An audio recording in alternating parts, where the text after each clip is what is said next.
Daenerys Stormborn of the House Targaryen stood at the edge of a high, crumbling parapet in the city she had come so far to claim, the last lingering flames of dawn turning her pale hair into a living corona. Beneath her, the city stretched outward in sprawling clusters of pointed roofs, rubble-strewn avenues, and charred walls half collapsed by the turmoil of war. A cold morning wind curled around her, smelling of ashes, sharp and metallic with the memory of dragon fire. In her mind's eye, she could still see the swirl of snow in the distant north, the savage emptiness of the far fields where the dead once walked, and the darkness they had confronted together. But she had emerged victorious. She and her living children, Drogon, Rhaegal, and Viserion, each of whom had soared through the sky in defiance of any mortal's attempt to kill them. It had taken miracles for all three to survive. She could recall every battle they had waged, the near misses of the Night King's icy spears as they twisted in the air above the wall. She remembered Viserion's wounded shriek, the terror that clenched her heart when she thought he would plummet from the heavens. She had held her breath the moment Rhaegal was targeted, so certain that the second spear might find its mark. But the dragons had defied the worst fate. Now all three stood strong. They had come close to death more times than she cared to count, yet every time they had found a way to endure. In truth, she believed it was their shared blood, their unwavering bond, and some deeper magic older than the very foundations of the Seven Kingdoms that had spared them. The Great War ended with the fall of the Night King, and in that final battle, Daenerys had been certain she might lose at least one of her children. And if she did, she knew that a piece of her soul would have died as well. Yet fate decreed otherwise. The White Hordes had been scattered, destroyed by dragonfire and the living's determination. When dawn broke over Winterfell after that longest of nights, 3 dragons roared in triumph over a fortress still standing, battered but unbowed. On that same day, the living found hope again. Many stories ended that night, many began anew, and for Daenerys, her story marched on, laced with equal parts sorrow and possibility. After the Great War, the living had to pick up the pieces. Dany had gleaned a painful lesson from her father's madness and her own desperate need for a throne. She had learned to measure mercy and compassion side by side with justice. Jon Snow, ever the stalwart warrior and her once beloved, had urged her to see the North as a friend, not just another subject. They had faced the tides of death together, after all. Tyrion had counseled caution, not vengeance, while Ser Davos reminded her that the lords and ladies had endured horrors beyond measure. It was their chance for unity. She listened to them day after day, her heart burning with the knowledge that the Targaryen name was both a brand of terror and a spark of hope. Now, after so much destruction, it fell on her to write the next chapter. She gazed from the parapet to a cleared courtyard below where Drogon stood coiled in a regal crouch, wings folded at his sides, black scales glinting in the first rays of the sun. Viserion and Rhaegal perched in the open area to his left, watching with vivid, reptilian eyes that glimmered in shifting hues of green and gold. They were monstrous to many, beasts that conjured fear, but to Daenerys they were her children, living proof that impossible dreams could be made real. Over the months, she had felt the push and pull of that power, had tasted how easily love could tilt into fear. Yet looking at them this morning, her heart was full. They had survived the worst, and so had she. She descended the worn steps and strode across the courtyard, the stones underfoot still warm in certain places from the heat that radiated off the dragons' bellies. Tyrion Lannister waited nearby, fiddling with the hem of his doublet. Grey Worm stood at a respectful distance behind him, his spear held at his side. There was tension in the air, as though the city itself had yet to determine whether it should celebrate or cower before its new queen. In the distance rose the tall spires of the Red Keep, battered by war but still defiant, the seat of power she had sought for so long. When Dany reached Tyrion, the scarred edges around his eyes seemed deeper somehow, as if the cost of every battle had scored him further. He gave her a small bow. "Your Grace," he said quietly. "The Lords of the Reach and the Stormlands await an audience. They've gathered in the throne room under a truce. They request assurances for their lands, their families, and their titles." His tone carried a dryness Daenerys had come to recognize. She inclined her head. As they should. They have endured war after war, a revolving door of rulers and illusions of stability. Let them present their petitions and I will grant them what justice I can. Tyrion tilted his head, momentarily glancing at the dragons. "Will you have them wait in your presence while Drogon, Rhaegal, and Viserion loom outside every window, or shall we tie ribbons around them and declare it a feast day?" A wry smile tugged at Daenerys' lips. Tyrion's humor, though often barbed, was one of the few things that kept her from slipping into the sternness that could so easily solidify into tyranny. "Perhaps ribbons would be too festive," she said. "We've enough fear in the air." But let the lords see the dragons and know we are not here to repeat old cycles of destruction. We can win them over with reason and mercy, not just the threat of fire. Grey Worm's dark eyes flickered with cautious agreement. He still wore the tension of a soldier who had survived too many wars. He too had lost so many loved ones in this long campaign. Dany touched his arm, a silent acknowledgement of how much she owed her loyal commander. He gave a tight nod and walked away, setting about the tasks of gathering the men and women inside the throne room. Tyrion motioned for Daenerys to walk with him. As they paced slowly along the courtyard's edge, he lowered his voice. I must remind you, Your Grace, the city's people have seen fire and blood. They watched those they called kings and queens turn to madness or complacency. Cersei's own corruption, the bells tolling, the final battle. People half expect more flames at any moment. Dany looked past the scorched walls to where narrow streets twisted. Smoke still rose from some pockets of rubble and the stench of burnt wood and flesh was unavoidable. She swallowed. I know. That's why I must show them I am not my father, nor am I Cersei Lannister. I have dragons, yes, but those dragons will not be used for wanton destruction. They are the keepers of this new age. And if those lords stir rebellion in their hearts? Tyrion asked. She studied the horizon. I will give them no cause for fear beyond what they invent for themselves. They may attempt rebellion. If they do, we will meet them with clarity and justice. But I would rather win them with reason. I did not come to shatter the 7 kingdoms. I came to build a new world. Tyrion nodded, pressing his lips together thoughtfully. In the distance, one of the dragons, Viserion, pale and shimmering, lifted its neck and emitted a low, reverberating growl that rolled through the courtyard like distant thunder. The sound made Tyrion's shoulders tense. Even after all this time, the presence of fully grown dragons could unsettle anyone who wasn't Daenerys or a handful of her closest allies. They walked on, the city walls casting long shadows across their path. Daenerys drew in a slow, steady breath, thinking of the many times she had stood before the people and declared she would break the wheel of tyranny. She had seen the ugliness of enslavement in Essos and the futility of unyielding brutality as a rule. This moment, at the beginning of a new sunrise, felt like an echo of the promise she had once made, that she would change the world for the better no matter the cost. But now she knew the cost was too high if it led only to fear. Her eyes flicked toward the dragons again, who were now shifting restlessly. She sensed their moods as a mother senses her children's disquiet. They were hungry for open skies, unaccustomed to these cramped city courtyards after the broad expanses of the north. She turned away from Tyrion. Let them fly, she said quietly. They'll not stray far. The city is theirs to protect. Tyrion opened his mouth as if to protest, but held his tongue. Daenerys walked directly to the dragons, pressing her palm to Drogon's rough, warm scales. His breathing rumbled beneath her hand, and he lowered his great head.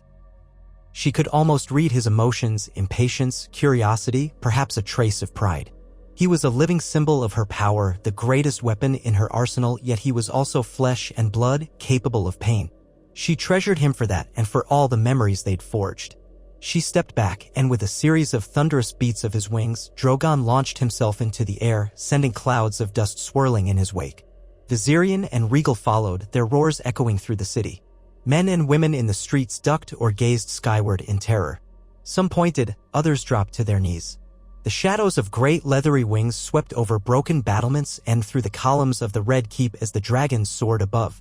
Tyrion watched them go, still bracing himself as if expecting the city to erupt into screams. Instead, there was mostly silence, an awed hush, a collective breath being held by thousands of souls who had never truly believed that dragons would return. The broad morning sky framed the silhouettes of 3 dragons, each distinct in color and shape, each a testament to the House Targaryen that had once conquered Westeros generations ago. Now, they belonged to Daenerys, the breaker of chains, the mother of dragons, the queen who had nearly lost everything to fight the war for the living. Within the Red Keep's throne room, still marred by cracks in the floor, the burn marks on columns where wildfire had once menaced, Daenerys took her seat on a makeshift throne set where the Iron Throne once stood. She had ordered the Iron Throne itself be dismantled. The jagged swords fused by dragonfire had been a symbol of power that inspired fear and nightmares, and she no longer wished to perpetuate a tradition born of cruelty. Instead, a plain seat of wood and black marble had been erected for now. It was not meant to be comfortable, it was meant to be functional, a sign that a new era was beginning, stripped of the show of forced homage. Light poured in from the shattered windows high above. Soldiers of the Unsullied stood at attention along the perimeter, faces expressionless, spears upright. Tyrion moved to stand beside his queen with a wide space cleared for the approaching lords and ladies. As Daenerys looked upon them, she saw a mixture of old faces and new blood. Some had fought for Cersei, then defected. Others had tried to remain neutral, waiting to see who might emerge victorious. And a few had allied with her from the earliest days, believing that the Targaryen cause would triumph. An older lord from the Reach, stooped with years, took a step forward. On his coat of arms she recognized a golden rose, albeit tattered. "Your Grace," he began, his tone halting with caution. "I come on behalf of the farmers and the fisherfolk of our region. We have lost much in these wars. Our fields were burned, our granaries destroyed. We seek your favor in rebuilding, that we may feed our people and, if it please you, begin to restore trade routes to the rest of the kingdoms." Daenerys inclined her head. "You shall have it. I will send laborers and seeds, rebuild your roads, ensure your markets can open again. These are the foundations of a realm that prospers, Lord Tarly. Or would you prefer I call you by another name?" He swallowed, glancing down at his sigil as if reminded of the complicated lineage of House Tarly. Randyll Tarly had died defending what he believed was the rightful queen, though it cost him dearly. The old lord before her was a distant cousin, pressed into leadership after the previous heads of the house were lost. "Tarly is my rightful name," he managed, voice trembling. "I pledge it to your cause, your grace." She pressed her lips into a gentle, reassuring smile. "Then let this be our first step forward. You will receive assistance, Lord Tarly, but I expect fair governance in return. No small folk shall be reduced to bondage, no family starved or denied justice. Will you see to that?" He bowed low. "By the Seven, I shall." Another lord, broader of shoulder, stepped forth next, bald and etched with scars. He had the look of a man who had seen the atrocities in the field of fire, but also the monstrous chaos brought by Cersei's final stand. She recognized him as Lord Buckler of the Stormlands. "Your Grace," he rumbled, "my house served Stannis once, then Tommen, then none at all. Yet here I stand, unmoored from the wars that destroyed so many. We have little left, our keeps are half collapsed, our men scattered. How will we fare under your reign?" Daenerys did not hesitate. "You will rebuild. I offer you the same terms, help me shape a realm where justice is paramount. In return, I will give you the necessary resources to restore your lands. You will not be penalized for a past allegiance if you vow fealty under the new order. But heed me, I will not suffer those who oppress or harm the innocent for personal gain." He offered a curt, respectful nod, exchanging a glance with others from the Stormlands who looked just as ragged. Daenerys imagined their ravaged land, battered first by conflicts among Baratheons, then caught in the crossfire of the final war. She thought of the storms that battered the coastline, the fortress of Storm's End. At least now, with the Night King gone, no army of the dead threatened them. Their greatest battle would be to choose healing over more destruction. As the audience continued, Tyrion's eyes flitted from speaker to speaker, occasionally whispering quiet advice for Daenerys to consider. He proposed ways to unify trade, promised safe routes for caravans, suggested workable tasks for the thousands of soldiers who now had no war to fight. Daenerys, listening carefully, granted each request with caution, balancing generosity with the demands of accountability. No one left the throne room with empty pockets or hearts, but neither did they leave believing they had a queen who was soft or easily manipulated. She wanted them to sense both compassion and strength. It was near midday by the time the last petitioners stepped away, escorted out by the Unsullied. The throne room emptied, leaving Daenerys with Tyrion, Grey Worm, Ser Davos, who had since arrived as an ambassador from the north, and a handful of others who served her closely. Daenerys slumped slightly, bracing her forearm on the wooden arm of her throne. The day had only begun, yet she felt the weight of so many destinies on her shoulders. "We should hold a council soon," Tyrion said, with representatives from every corner of the realm. "Let them see each other face to face, so we can forestall old grudges from boiling over into fresh conflicts." Ser Davos nodded. "And let them see the dragons for themselves, remind them it's better to negotiate than to challenge the queen in open battle." He paused, sighing. "Pardon me, your grace. I spent a lifetime in battles, often in service to lords who had no interest in the well-being of the common folk. But if I may speak freely, this is a rare chance to set things right. We've the living's victory behind us. We must seize the goodwill that lingers." She gave him a grateful look. "You have my permission to speak freely whenever you choose, Ser Davos. I value your honesty." Grey Worm stepped forward, voice quiet but resolute. "Your Grace, I have been speaking with the officers of the Unsullied. We will remain your guard, as always. But many wonder if, now that the war is done, we might find new purpose. Some wish to return to Essos eventually to see our liberated cities flourish. Others wish to stay and ensure your safety here. Daenerys stood. We will discuss it. I will not hold any man against his will. If some of you wish to return to Essos to help protect the cities I freed, I will support it. If others wish to remain here, I will support that as well. You have all earned the right to choose. Grey Worm bowed his head in gratitude. He had lost Missandei, the love of his life, in the cruelty that preceded the final confrontation with Cersei. And though Daenerys grieved with him, she saw in his eyes that he had found new resolve in honoring her memory by helping to bring some light to the world. They were all wounded in their own ways, but they had each other. That counted for something. A crack of thunder rattled the windows. Daenerys looked skyward through the jagged opening in the throne room's vaulted ceiling. It was not thunder, she recognized it as the beating of powerful wings. A moment later, Drogon appeared, descending past the broken ramparts to rest on a high ledge outside. His roar reverberated through the air. The sound seemed to echo a question as though he were calling for her. She signaled to Tyrion and the others, dismissing them for the moment. If the dragons were stirring, it was time she tended to them. None had eaten since early morning. She made her way through the winding corridors of the Red Keep, broken pillars and fractured stained glass windows framing her journey. The hush of history pressed in all around her, the ghosts of kings and queens whose choices had forged the realm. Now she hoped to forge a kinder future. At length, she exited onto a large balcony that overlooked a deserted garden terrace. In the days of the Targaryen kings, the courtyard below had likely been adorned with vibrant blooms, but war had left it barren and blackened. Drogon perched on a collapsed tower, curling his tail around the remains of the stone. Viserion and Rhaegal took wing overhead, casting fleeting shadows. Dany stepped to the balcony's edge, the wind snatching tendrils of her hair and lashing them across her face. She inhaled, still tasting the lingering ashes in the air, and wondered if the city might ever be cleansed of the scent of destruction. With a move born of long practice, she placed 2 fingers to her lips and emitted a sharp, rising whistle. The dragons responded instantly. Viserion dove first, followed by Rhaegal, with Drogon launching from the tower in a dramatic drop. They circled overhead, their roars resounding in a language only they truly understood.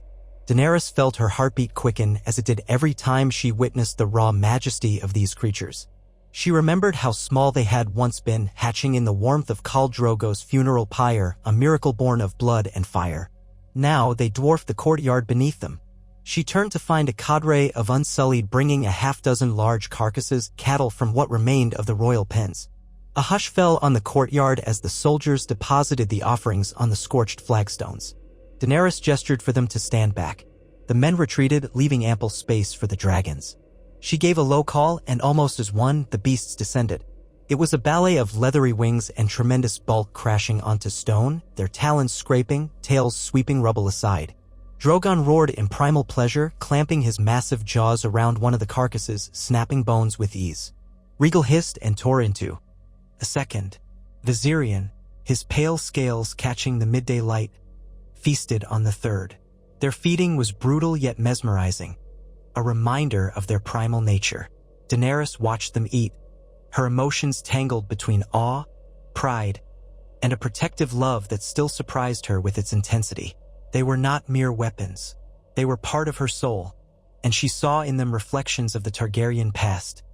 Magnificent, fearsome, capable of shaping the world. Yet they also carried the potential for cruelty, and that was a burden she must forever keep in check. Movement at the edge of the courtyard caught her eye. Jon Snow stood there, silent as a wraith. He had arrived quietly, watching the dragons feed from a respectful distance. She studied him in return. He carried the solemn weight of a man who had been both a king in the north and a man who surrendered his crown for unity. His dark hair was pulled back, and the scar near his left eye was a testament to battles won and lost. She remembered the tenderness that once lingered between them, and the betrayal they both felt when he revealed his lineage, the truth that threatened her claim. He approached with care, his eyes flicking from dragon to dragon before settling on Daenerys. "They seem healthy," he murmured. It was a simple statement, but behind it lay 100 unspoken words. She inclined her head. "They are. The battles took their toll, but they're strong, Jon." She didn't call him Aegon, the name that still tasted bitter on her tongue. "They saved us. Each one nearly died, yet somehow they stayed alive." Jon nodded. "The Night King nearly changed that. But maybe they were protected by something older than we know. His voice trailed off, as if referencing the hidden powers woven through their shared blood. He lifted his gaze to her. "Have you been well?" She hesitated, then gave a slight shrug. "I am carrying more burdens than any mortal should. But I still have my life, my dragons, and my purpose. That is enough for now." Jon cast his eyes downward, as if in silent contrition. "There was a time I imagined we would reign together, that I could stand beside you without doubts. Maybe that dream is gone. But I did come to see if you'd permit me to stay to help." She forced herself to maintain composure. The memories of how their fragile alliance shattered after the truth of his parentage surfaced weighed heavy on her. It had threatened her sense of destiny, made her fear she would lose her birthright. But here he was, offering support, no longer seeking a crown. "You would serve in my court?" she asked softly. He drew a long breath. "I would serve the realm. We fought side by side against the army of the dead. I will not forget it. Now that you've claimed the Iron Throne," he gestured toward the battered Red Keep, "or what's left of it, I believe you have the potential to bring real change. I can help with that if you'll have me." Daenerys turned to watch Drogon rear his head up in a challenge to Regal, jaws dripping. The other dragon hissed but soon returned to its meal, uninterested in fighting over the carcass. She knew the significance in that small exchange. Dominance could be a fleeting thing, decided more by will than by right. "Stay," she said at last. "We have lost so much, and now we have a chance to build something better. If you wish to help, I won't turn you away. But I need to trust you." He swallowed. "You can." She searched his eyes. "I hope so." Her tone was not unkind, but neither did it drip with warmth. She recalled the passion that once flickered between them, how it had crumbled under the weight of lineage. Perhaps, in time, they might find a semblance of that trust again, if not the love they once shared. Then, as if reading the tension in the air, Drogon stretched his neck and bellowed, his roar rolling like thunder off the walls. He finished devouring the carcass and turned his massive head toward Daenerys, nostrils flaring. She offered a small, reassuring gesture, and he quieted. Jon stood still as stone, remembering all too well the raw power the dragons possessed. The afternoon passed into a swirl of tasks. Daenerys convened a brief war council in the shattered hall of the Red Keep to discuss the state of King's Landing, where to rebuild, how to feed the people, the best methods to ensure no disease spread from the corpses still rotting in some alleys. Tensions burned among some new advisors from the Stormlands and the Crownlands who had suffered under Cersei's last reign. Daenerys listened to them bicker, stepping in only to quell the more heated exchanges with a quiet but firm command. Tyrion scribbled notes rapidly, exchanging occasional exasperated looks with Ser Davos. Jon and Grey Worm remained silent observers.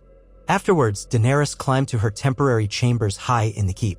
The room was modest, for the Red Keep was in ruin. Half the roof above her bed was a patched lattice of wood and plaster. She stood by a narrow window, gazing over a city that still bore the scars of conflict. Though she wished to wave a hand and see it healed, she knew real change would take time. Perhaps that was her greatest lesson. She could not simply appear and declare victory. She had to plant seeds, water them with patience and understanding, and allow them to grow. A sudden gust of wind carried the beating of wings, and Regal soared past the window so close she could see the ridges of greenish scales around his eyes. She found a moment of joy in that small sight. Once she had thought one of her dragons lost forever in the north, but all three remained hers, each with a life as fierce and independent as her own. If she could keep them safe from the realm's hateful eyes, if she could ensure no new tyrant rose with a thirst for dragon blood, then perhaps they would flourish as she intended Westeros to flourish. The setting sun painted the sky in dusky pink and violet, and Daenerys felt the pull of exhaustion. She let her eyelids drift shut, recalling how everything had led to this moment, the chain of events that began in a faraway land with her brother's cruelty and her own desperate prayers.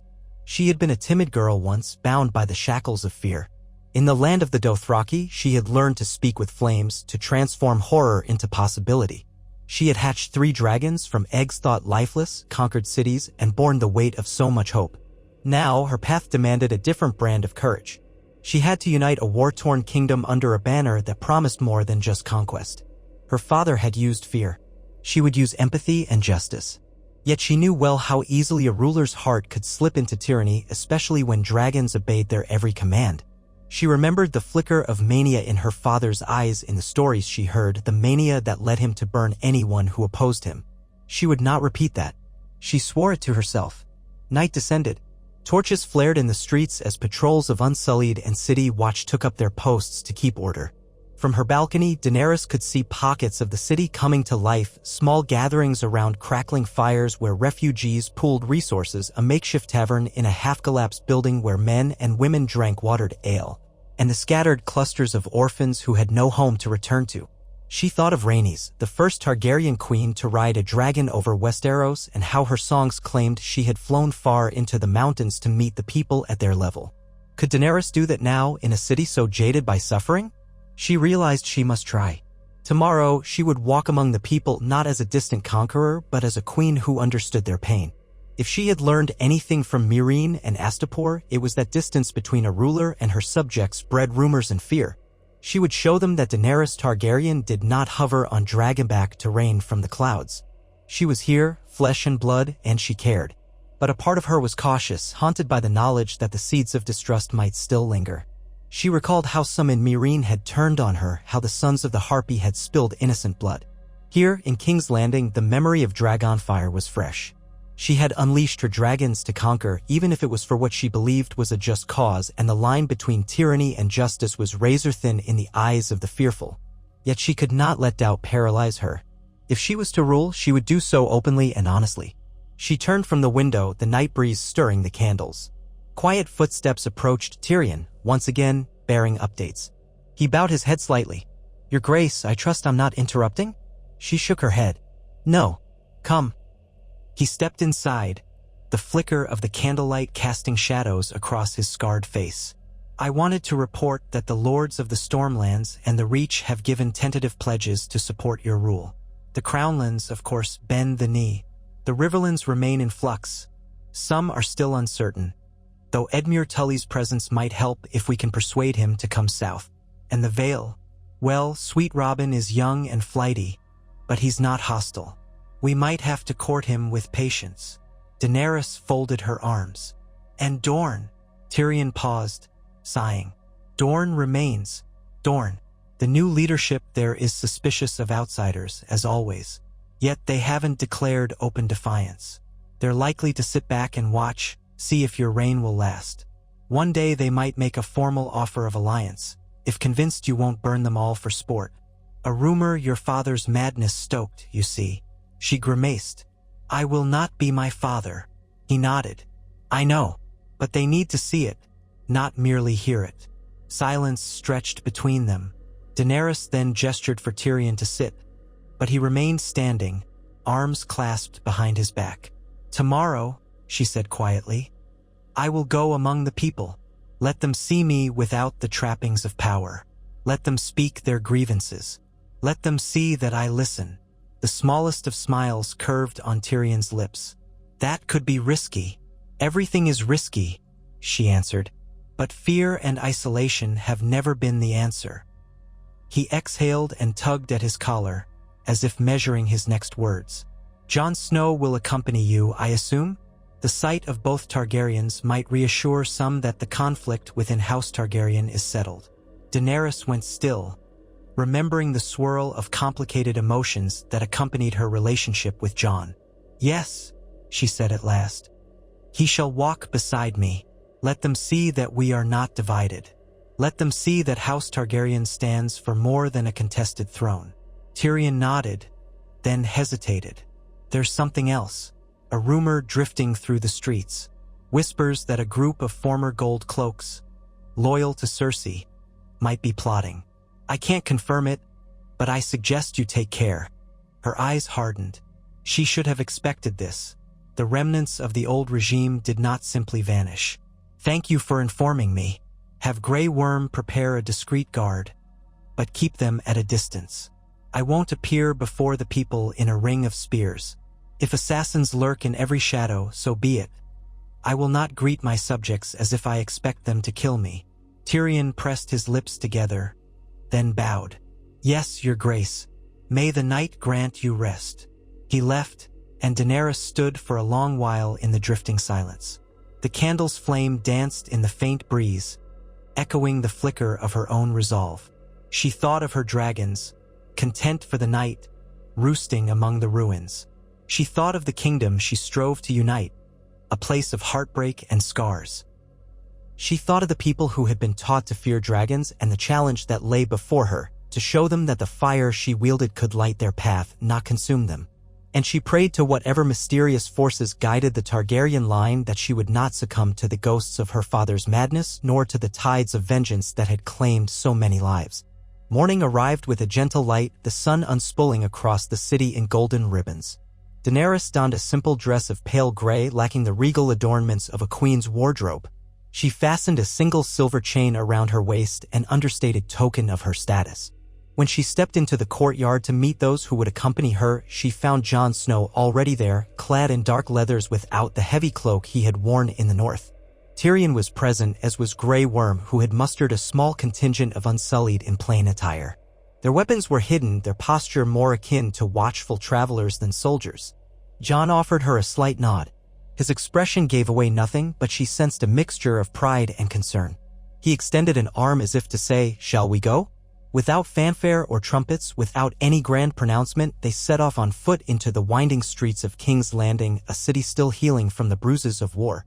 At first, many citizens shrank back at the sight of her pale hair, a hallmark of House Targaryen. Daenerys noticed the fear that flitted through their eyes, the anxious glances that asked, "Will she burn us now or later?" She offered them a calm smile, greeted them softly. Some recognized Jon Snow and called him by name, whether from rumors or from seeing him on the battlefield. A few older ones spat at the ground, cursing all kings and queens, bitter from too many hardships. But Daenerys pressed on, determined to show her face, to prove she was not an aloof conqueror perched on a dragon's back. They reached a market square where battered stalls held meager produce, twisted root vegetables, and a few wilted greens. A young girl, no older than 10, hovered behind a cart of shriveled apples, her eyes fearful. Daenerys approached, ignoring the disapproving glances from Tyrion. She knelt and looked into the child's eyes. "Are these from your farm?" she asked gently. The girl shook her head, clearly terrified. "From the fields outside the city, my lady." Her voice trembled. Daenerys picked up a bruised apple, turned it over in her hand. Then she drew a silver coin from her pouch, pressed it into the girl's palm, and took one apple in return. She offered a smile. "Thank you. I wish you and your family health and safety." The girl stared at the coin, uncomprehending for a moment. Then, quite suddenly, tears welled in her eyes. She tried to curtsy but stumbled, overwhelmed by confusion and awe. Daenerys guided her gently back to her feet. "You need not bow to me," she said softly, feeling a pang of sadness at how accustomed these people were to fear. Jon stood nearby, expression softened by the scene. He stepped forward, producing another coin from his own pouch and purchasing another apple, handing it back to the girl with a small, awkward smile. She murmured something incoherent in thanks. Nearby onlookers watched the exchange in silence, as though trying to puzzle out what kind of queen behaved in such a manner. For hours, Daenerys moved through the city. She saw the devastation firsthand: collapsed buildings, burnt husks of shops, families huddled beneath makeshift tarps. Everywhere, the ghosts of war lingered. When she paused to speak with a group of older men who had once been carpenters, they told her they were willing to help rebuild, but they had no tools left. She promised them new tools so long as they worked fairly and helped all, not just the rich. They looked at her in surprise and nodded. As she passed through a narrower alley, Daenerys saw a mural scrawled on a half-collapsed wall. It depicted a faceless dragon breathing flames across a faceless crowd of people. The words beneath, though barely legible, read, "Death is the only queen." The cruelty of it twisted at her heart, but she understood it. The city was traumatized by the memory of Dragonfire. She would change that image or die trying. Late in the day, they stopped at a public well near an old sept that had partially fallen in the chaos. They doled out water to passers-by, offering sips to children who had gone dry for hours in the heat.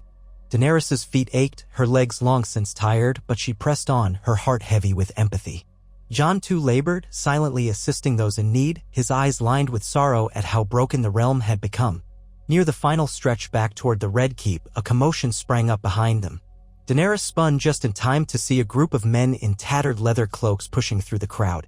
Their faces were hard, eyes gleaming with something akin to desperation or malice. A hush rippled through the street as they stopped within paces of the queen, ignoring the presence of her small escort. One of them, a tall man with a scraggly beard, sneered at Daenerys. "You think we're just going to forget?" he spat, eyes blazing. Forget what your dragons did? Our homes, our families burned to the ground. Tyrion hissed a warning, stepping forward. Jon edged closer to Daenerys, hand drifting toward the hilt of his sword. Grey Worm's men tensed, though they did not brandish weapons openly. Daenerys lifted a calming hand, meeting the man's glare evenly. I know your pain, she said, voice quiet. The war took loved ones from many of us. I do not ask you to forget. I ask you to let me help you rebuild. I am sorry for what you lost, and I want to ensure no one else suffers that fate. A cold laugh escaped the man's lips. Sorry, are you? Didn't seem sorry when your dragons were laying waste to this city. Doesn't matter that you fought the dead in the north. Here, all we saw was fire. His hand drifted toward a dagger at his belt. In that charged moment, the crowd froze. Jon inhaled sharply. Tyrion grabbed Daenerys' arm as if to pull her back, but she stood her ground. The man snarled, Where was your mercy then, Dragon Queen? The city seemed to hold its breath. Daenerys felt a surge of old guilt, the echo of that day when the bells tolled and she pressed on in her anger. She recalled the swirl of blood and fire, the terror in the eyes of those who fled. She had not intended to slaughter the innocent, yet in the chaos, countless lives were lost. There is no justification for the innocent blood that was spilled, she said at last. I cannot bring back the dead, nor can I undo the suffering, but I can offer a future. He made a noise of disgust. A future under a Targaryen? We know what that means. She approached him slowly, ignoring the hush of alarm from her companions. The dagger remained at his belt, quivering with tension. I will not kill you for your anger, she continued, voice trembling with sincerity. I will not silence your grief. If you truly believe I am a monster beyond redemption, then strike me down now. But know this, if I fall, nothing will heal this realm. Gasps rippled through the throng. Tyrion stared in horror, mouth agape, and Jon took another step as if to intervene. But Daenerys lifted a hand to stop him. The man with the dagger hesitated, his breath ragged. He seemed torn between hatred and a flicker of confusion. He had expected a tyrant, not a woman offering her life to atone. He swallowed, spit on the ground, and cast a glance at the silent crowd. Something in his fury waned. His hand dropped from the hilt. We'll see if your word is worth more than the coin in a beggar's bowl, he growled, turning away. The men with him followed suit, the tension in the air ebbing. Daenerys released a breath she hadn't realized she was holding. Tyrion let out a nervous laugh, half-choked, and Grey Worm's men shift back into a less threatening posture. Jon exhaled, stepping closer to Daenerys, a mixture of concern and admiration in his gaze. That was reckless, he said under his breath. Perhaps, she replied, swallowing hard. But sometimes you must show people you trust them before they will trust you in return. No one spoke for a long moment. The gathered crowd eyed Daenerys with expressions ranging from disbelief to cautious respect. Quietly, Daenerys and her companions continued on their path, the hush in the streets seeming to part before them. Though fear still lurked in every corner, a seed of something else had been planted, a realization that the Dragon Queen might be different than the tyrants of the past. Upon returning to the Red Keep, Daenerys retreated to a deserted corridor. She pressed a hand to her stomach, shaking from the raw adrenaline of the confrontation. Jon found her there, concern etched in his features. You truly would have let him kill you? He asked, voice hushed.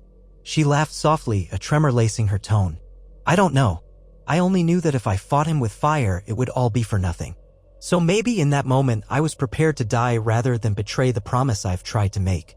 Jon looked at her for a long moment, the corners of his mouth tightening. You're braver than I ever gave you credit for.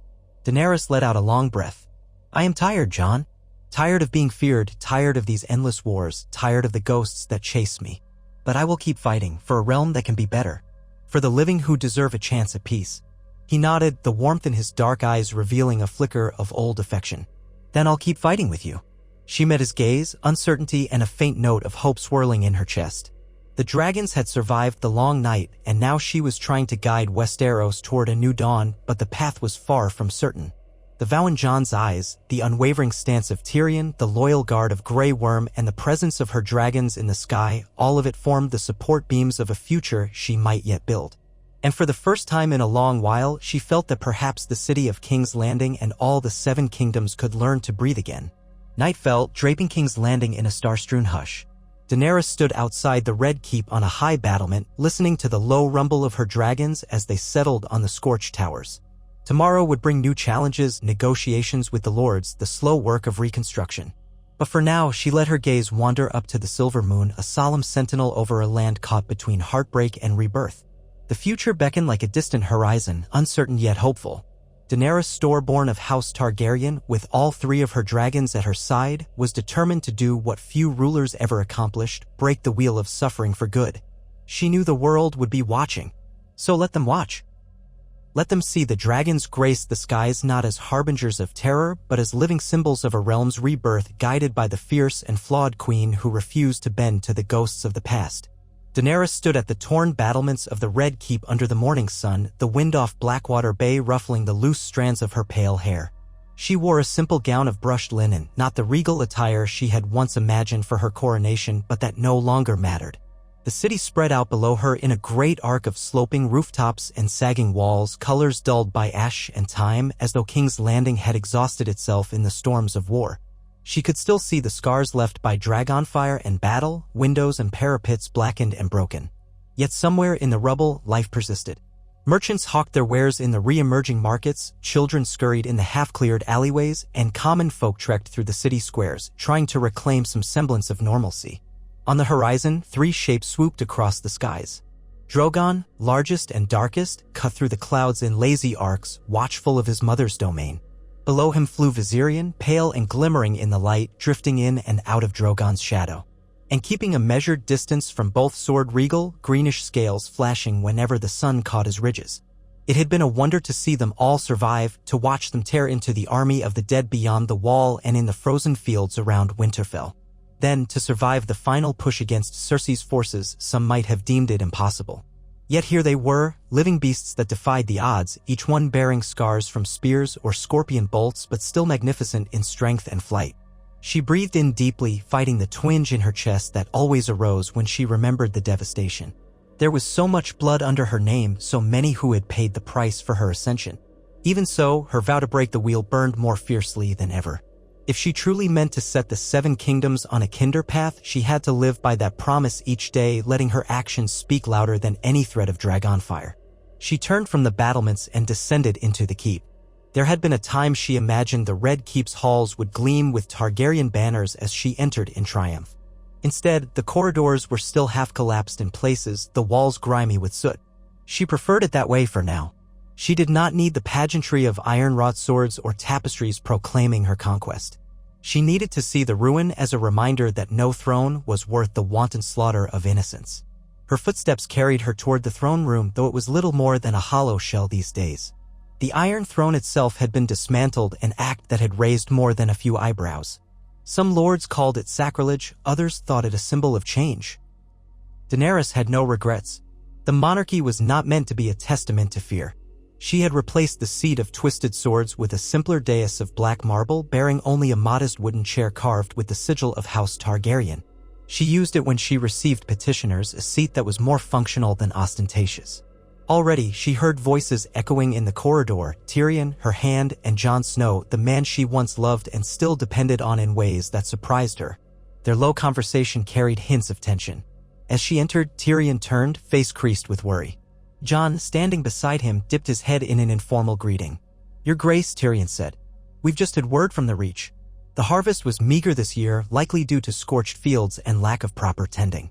If we don't coordinate shipments of grain north and to the Crownlands, there will be shortages by winter." Daenerys nodded thoughtfully. The war had disrupted the farmland from the Riverlands to the Reach. Bandits roamed the highways, fields had been turned to battle-scarred plains, and what few farmers remained had struggled to gather enough for themselves, let alone supply the capital. Then we must ensure safe travel for the harvest wagons. Have the city watch and the Unsullied send out escorts. Every bushel lost to bandits will be another family starving. Tyrion exhaled with relief. "I'll see to it. I've also prepared a letter for your seal, addressed to the lords of the Westerlands. They're required by the new levy to send surplus grain to King's Landing for fair compensation. Once they see the royal seal and, if necessary, a reminder of your 3 dragons, they should comply. A faint grin tugged at the corner of Daenerys's mouth. It was a delicate balance. She did not want to rule by fear, but she could not let rebellious lords think the monarchy weak. The dragons, simply by existing, were a persuasive argument in negotiations. "Thank you, Tyrion," she said. Jon stood with arms folded, eyes flickering with the same quiet intensity he had worn since she had first met him. "And what of the north?" he asked. "Winterfell is under Lady Sansa's command.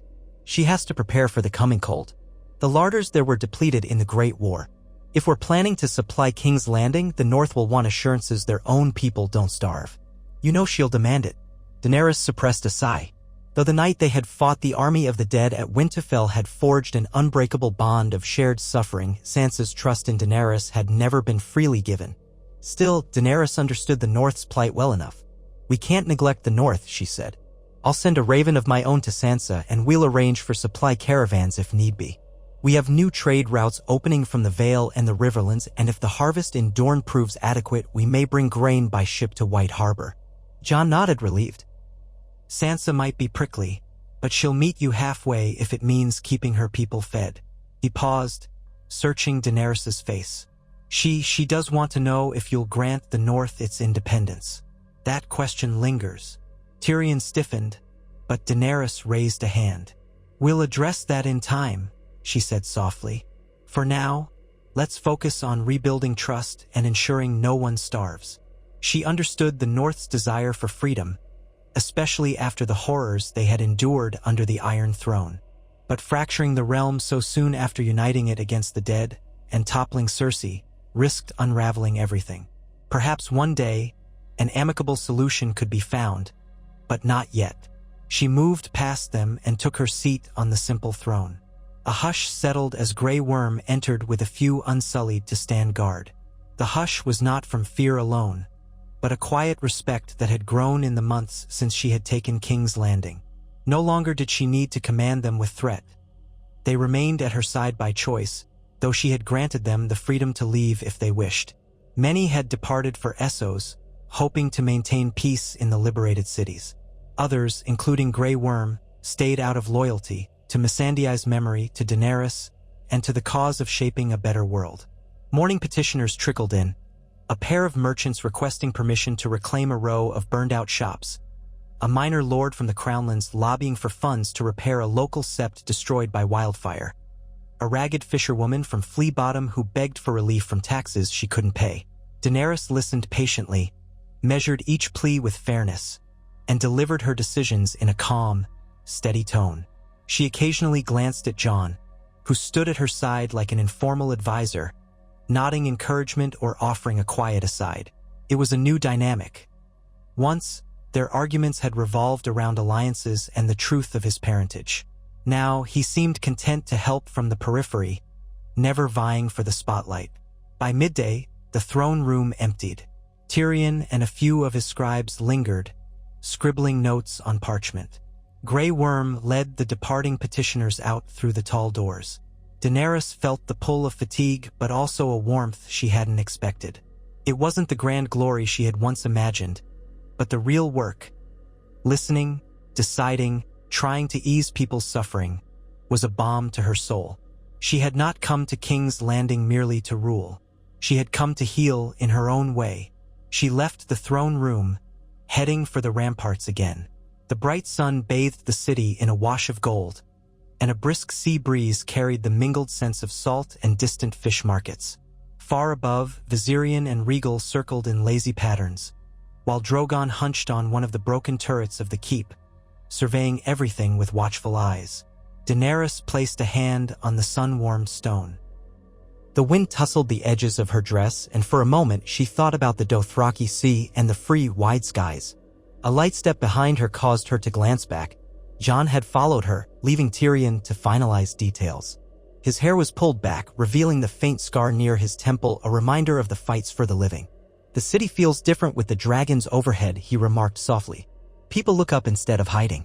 She traced her fingers along the rampart's chipped surface. "Some days I wonder if they'll ever truly embrace the dragons as protectors. But after these months, I think fear is giving way to awe. Awe can be dangerous. It can become worship, or it can curdle into resentment. I must make sure it becomes neither." Jon joined her by the parapet. You're doing more than any king or queen has done in living memory. You're walking the streets, speaking with the people. It's something I've never seen before." She studied him for a moment, searching his face for the old spark of closeness. They had parted on difficult terms after learning he was Aegon Targaryen by blood and the rightful heir if one clung to lineage. The knowledge had cracked her sense of destiny. Yet he had surrendered that claim, swearing he had no wish to be king. Over time, her wariness had faded into a cautious trust again, though the intimacy they had once shared had not fully returned. "You would have done the same," she murmured. "In the North, you always fought for your people. It's who you are." He frowned slightly. "I tried at least. But I've never been comfortable with power. Perhaps that's why fate saw fit to name me a Targaryen. It was testing me in its own twisted way." Daenerys glanced at Drogon, perched like a statue of living night. "Fate can be cruel, but we have the chance to shape what comes next." He turned to her. "If you ever need help, you need only ask. The realm is large and the tasks are many. You can't shoulder them alone." "I know," she said quietly. Then she forced a small smile. "And you, Jon Snow, are you content? You've not returned to Winterfell for some time." He looked away, pensive. "I still care for the North. I speak with Sansa by Raven. But the North doesn't need me to rule. She does well enough on her own. Here, I can make a difference if that's what you'll have me do." Daenerys watched him in silence, then placed her hand gently on his forearm. "I will. Let's continue, then, side by side. For now." A call from below interrupted them. Grey Worm stood in the courtyard, beckoning. He reported that a ship from Dorne had arrived at the docks in the Blackwater Rush. A Dornish retinue had come to meet the Queen, presumably to discuss alliances and trade. Daenerys lifted her chin. "We should greet them properly." Tyrion joined them soon after, and the three headed down through the winding corridors and out to the city gates, accompanied by a small escort. The dragon presence was hardly concealed. Drogon watched from the keep while Regal soared further out, occasionally passing overhead. The Dornish had to know that any audience with the new queen would involve the looming sight of dragons, though Daenerys hoped to keep the intimidation subtle. They reached the city's main gates to see a group of riders in bright silks and flowing sashes, their horses bearing the Sunanspear sigil. At their head rode a slender, middle-aged woman with bronze skin and a calm, appraising stare. At her side was a younger man with close-cropped hair. Daenerys glanced at Tyrion, who recognized them. Lady Nymella Santagar and Lord Corran Euler, both newly elevated to represent Dorne after the Martell line had been destroyed. Or so the realm believed. There were rumors of distant cousins, but none had formally pressed a claim. Daenerys approached, offering a respectful nod rather than a bow, as she was the reigning monarch. Lady Nymella dismounted in a swirl of orange silk, her gold armbands jingling. She looked Daenerys up and down, her expression inscrutable. "Your Grace," she said with careful politeness. "Dorne sends its regards. We come to discuss terms of mutual benefit. The desert does not bend easily, but we do not seek conflict." Daenerys studied them. Dorne had a long history of resisting Targaryen conquest. Hers was a family that had once tried and failed to subdue that land. In the time of Aegon and his sisters, Dorne had never fully bent the knee until much later, through marriage pacts and diplomacy. "You are welcome here," she replied. "We share the same realm. I believe we stand to gain more from peace than from enmity." Lord Corran dismounted, giving a brief bow. "We'd request accommodations where we can speak freely. Our travel was long, and the roads between here and Sunspear have grown treacherous." Daenerys motioned for them to follow. "We'll arrange lodging in the keep. Our city, too, is still recovering, but you shall be treated with hospitality." They led the Dornish party up the main thoroughfare. Onlookers paused, intrigued by the bright silks and the new arrivals. Tyrion walked with Lady Nymella, engaging in polite conversation about the weather and the condition of the roads. Jon, meanwhile, spoke with Lord Corran in low tones about the threat of banditry along the Stormlands borders. Daenerys walked slightly ahead, her posture regal but unthreatening. She glimpsed the Dornish delegates watching Regal's swooping silhouette with cautious awe. Even after these months, the presence of living dragons could unsettle those unused to them. Within the Red Keep, Daenerys directed them to a repaired wing that offered decently appointed chambers. Servants brought water, wine, and fruit from the nearby markets. When the formal audience convened that afternoon, the Dornish ambassadors entered a smaller solar where Daenerys awaited them at a carved wooden table. Jon, Tyrion, and Grey Worm stood behind her, a subtle show of unity. Lady Nymella and Lord Corran sat across from her, faces composed. Daenerys began with a simple courtesy. "You've traveled far. May our negotiations be fruitful." Lady Nymella nodded. Dorne is eager to remain separate from the intrigues of King's Landing, but we recognize that your rule has ended Cersei's tyranny. That alone gives us reason to consider an alliance. We propose a trade pact, Dornish wine and spices in exchange for finished goods from the Crownlands, tools, textiles, anything that can help us maintain our holds. Daenerys steepled her fingers. That's a beginning. I have no wish to force Dorne's submission. I only ask that you uphold the peace in the realm. My ambition is not to see you subjugated, but to see all corners of Westeros benefit from stability. Lord Corran tapped a slender finger on the table. We do remember what the dragons did to Dorne in ages past. And more recently, we remember how alliances with King's Landing often ended in betrayal or bloodshed. Our loyalty was once to House Targaryen in a distant sense, but that loyalty was tested repeatedly. Why should we place our trust in you now? Daenerys met his gaze without flinching. My father was a mad king. I am not. My actions in the north proved I care for more than just a throne. I sacrificed armies, resources, and risked my dragons to defend all the living. I ask you judge me on my deeds, not my lineage. Lady Nymella lifted a cup of wine. Well spoken, your grace, though words alone can be hollow. We have questions about your rule. Will you allow the north to secede? If so, might Dorne follow suit? Or do you plan to keep us all under a single banner? A flicker of tension crossed Daenerys' face. She chose her words carefully, mindful of Jon's presence. The North fought valiantly in the Great War. They have their own traditions and I respect those. Yet I also believe in unity. Perhaps one day a new arrangement can be reached, an accord that respects cultural differences while preserving the shared peace. Lady Nymella's lips curved slightly, neither a smile nor a frown. A diplomatic answer. We shall watch with interest. At this, Tyrion stepped in, rolling out a map on the table. If we can align Dorne with the rest of the realm in trade, we'll see mutual benefits. Your ports at Sunspear could become a major hub for ships from Essos, while King's Landing remains the central point for goods traveling north. As you can see, he traced routes with his finger. The negotiation turned practical with talk of shipping lanes, caravan routes, taxes, and safe passage for merchants. Daenerys listened more than she spoke, letting Tyrion's skill with details shine. She interjected only when necessary, clarifying that any shipments from Dorne would be met with fair tariffs rather than extortionate fees. The Dornish delegates probed her willingness to commit resources to secure the roads. She agreed, provided that in turn, Dorne would not harbor rebels or bandits. The discussion lasted hours, punctuated by sips of wine and measured silences. By the end, they had reached the skeleton of a formal trade agreement. When the meeting concluded, Lady Nymella and Lord Corran both rose and bowed. We will remain in King's Landing for a short while to finalize these accords, Lady Nymella said. Thank you, your grace. Daenerys stood as well, returning their bow with a slight nod. I look forward to forging a lasting peace between our peoples. Should you need anything, let my stewards know. They departed. Tyrion leaned against the table, exhaling. That went better than I expected. They're cautious, but not hostile. Jon crossed his arms. Dorne has always been proud. If we can show them an age of stability, they might become steadfast allies. Daenerys offered a faint smile. It's one step on a long road. Let's hope each step leads us somewhere brighter. Grey Worm stepped forward. Your Grace, the Unsullied have reported sightings of suspicious men near the southern gates. Rumors say they might be remnants of the Lannister forces still loyal to the old queen. We've found no direct evidence of a plot, but they seem to be distributing leaflets condemning your rule. Tyrion scowled. Leaflets? That's a bold move in a city half destroyed by their former ruler. Still, if they're stirring dissent, it could fester into more serious resistance. Daenerys recalled the man in the street who had confronted her some time back, the dagger trembling at his belt. Old wounds ran deep. Monitor them, but don't arrest anyone without cause, she said. We are not the secret police. If they incite violence, we will act. But distributing words alone is not a crime. I refuse to become the tyrant they claim I am. Grey Worm nodded, though the line of worry between his brows remained. He was a soldier, ever vigilant. As you wish. We will keep watch. That evening, Daenerys walked the upper ramparts in search of her dragons. She found Rhaegal perched on a portion of the keep that overlooked the sea. His wings drooped slightly with fatigue, but he let out a soft rumble when she approached.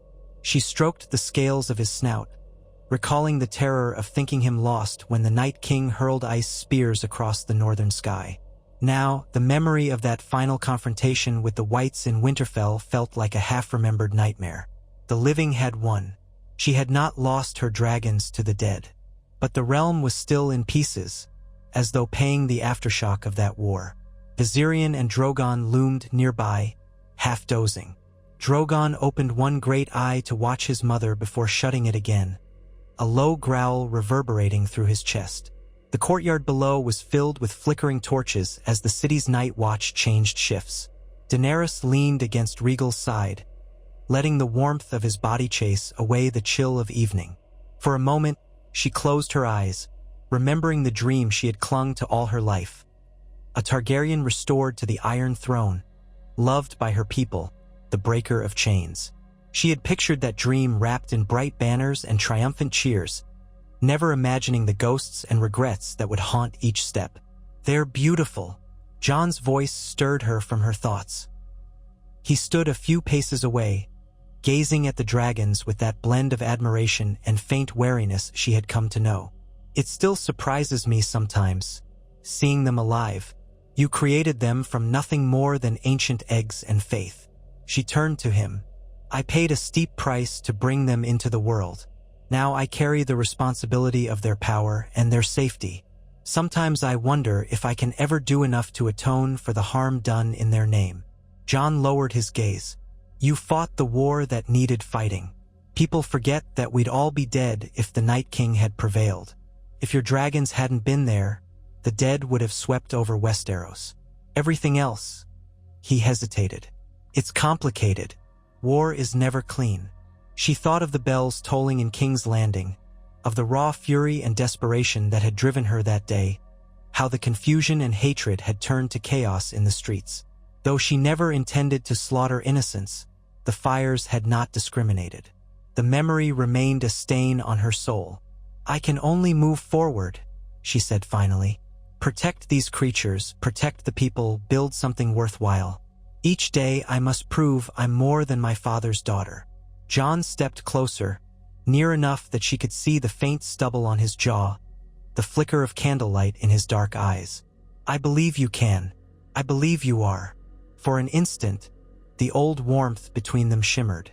She remembered the closeness they had shared on the boat traveling south from the Wall, remembered the trust and desire that seemed so pure before the truth of his birth overshadowed it. Her heart tightened, but she couldn't linger on what was lost. There were too many obligations, too much history. She mustered a small smile and stepped back, letting the moment dissipate. "Thank you, Jon. Tomorrow we'll finalize some more treaties and see what else the day brings." He nodded. "Rest well. I'll be here if you need me." She watched him descend the steps, then turned to Drogon, who let out a quiet grunt. She ran a hand over his scales, warm and rough like embers. The city lights twinkled below in a tapestry of flickering orange. It wasn't the grand city of old, but it was alive, full of hope and fear in equal measure. She silently vowed to find a way to guide it forward, no matter how long or painful the path. The next morning brought an unexpected visitor. Ser Brienne of Tarth arrived from the north, dusty from travel, her armor bearing signs of hard use. Daenerys received her in a smaller audience chamber where sunlight streamed in through a missing section of roof. Brienne bowed awkwardly before speaking. "Your Grace, I come with news from Sansa Stark." Jon stood at Daenerys' side. He greeted Brienne with warmth, having fought alongside her at Winterfell. "Is everything all right?" Brienne inclined her head. "Lady Sansa sent me to convey that the north is settling back into a rhythm despite the lingering cold. However, there have been rumors restless clans in the mountains uncertain about your claim. She wants to ensure no one in the north is plotting to undermine the new monarchy, or if they are, that it stopped before it festers." Daenerys listened, recalling the fierce independence of the northern lords. "Has Sansa found evidence of an organized rebellion?" Brienne shook her head. "Not organized. Only whispers. She hopes that your continued goodwill, supplying grain, and respecting their traditions will keep unrest at bay. But she felt it best you be aware." Daenerys glanced at Jon. "Thank you, Ser Brienne. We'll keep an eye on the north. But I have no intention of forcing them into conflict." Brienne nodded. "Lady Sansa will be glad to hear that. She also sent these." The knight retrieved a small packet of letters sealed with the dire wolf sigil. "She asked that I deliver them personally." Jon took the letters. "I'll see that the queen gets them." He gave Brienne a respectful nod, then turned to Daenerys. "Sansa likely has proposals. Maybe she's open to terms that give the north greater autonomy without complete secession." Daenerys sat back, exhaling. "We shall see. In the meantime, Ser Brienne, please take rest. We will house you as our honored guest." You've earned a moment's peace after everything you've done for the realm." Brienne bowed, gratitude in her eyes. "Thank you, your grace." Word spread through the keep that the Knight of the Seven Kingdoms had arrived, and soon Podrick Payne appeared, wide-eyed with joy to see his former mentor again. Daenerys watched from the corridor as Podrick and Brienne shared a hushed, warm reunion. And it struck Daenerys how these personal bonds, forged in war, were part of the tapestry that held the realm together. The politics of alliances mattered, but so did the small, loyal connections between people who had survived the worst. Later in the day, Daenerys joined Tyrion in the old council chambers, a vaulted space that still bore scorch marks on the ceiling. A large table had been cleared of rubble and furnished with fresh maps, candles, and quills. Representatives from the Crownlands, the Stormlands, and the Reach were present to formalize trade and protection pacts. Gendry Baratheon was among them, a young lord now legitimized and granted Storm's End, standing in for a line that had all but vanished. He shifted uncomfortably in his finery, still more blacksmith than lord, but his earnestness shone through. When Daenerys entered, the lords bowed. Gendry looked at her with admiration tempered by memory. He remembered the day she had knighted him, had given him a chance at something more than a bastard's lot. She hadn't done it merely for his loyalty. She did it because forging new lines of nobility could break the old cycle. The meeting began. Lord Buckler and a few others from the Stormlands sought assurances that shipping lanes would remain free from pirates, as rumors of raiders from the Stepstones had surfaced. Daenerys listened, then promised to dispatch a few ships to patrol the waters. She glanced at Gendry, who spoke of fortifying Storm's End's docks to accommodate more vessels. He spoke plainly, unpolished, but the lords took note of his sincerity. Next came concerns from the Reach. Lord Tarly's cousin, now holding the seat, mentioned the shortage of seeds and the farmlands still scarred by wildfire. Daenerys authorized an expedition of skilled gardeners from King's Landing to help, along with grain shipments to keep people fed while they waited for the next planting season. Tyrion noted each item with brisk efficiency, occasionally exchanging quips with Lord Tarly about the cost. As the hours passed, Daenerys felt a sense of fragile optimism. This was the real labor of governing.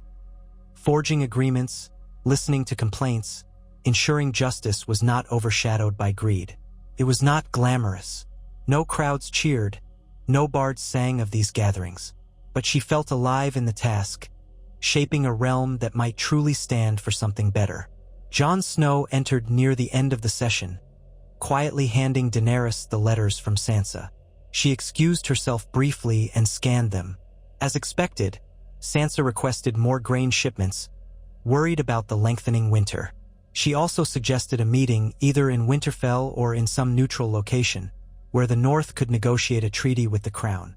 Daenerys recognized it as progress. Once, Sansa had refused to even consider traveling south. Now she was open to discussion. She handed the letters to Tyrion. "Draft a response. Tell her I welcome a summit. Let her suggest a location where the weather is more forgiving than Winterfell in deep winter. Perhaps Moat Cailin or even here in King's Landing if she's willing." Jon chimed in.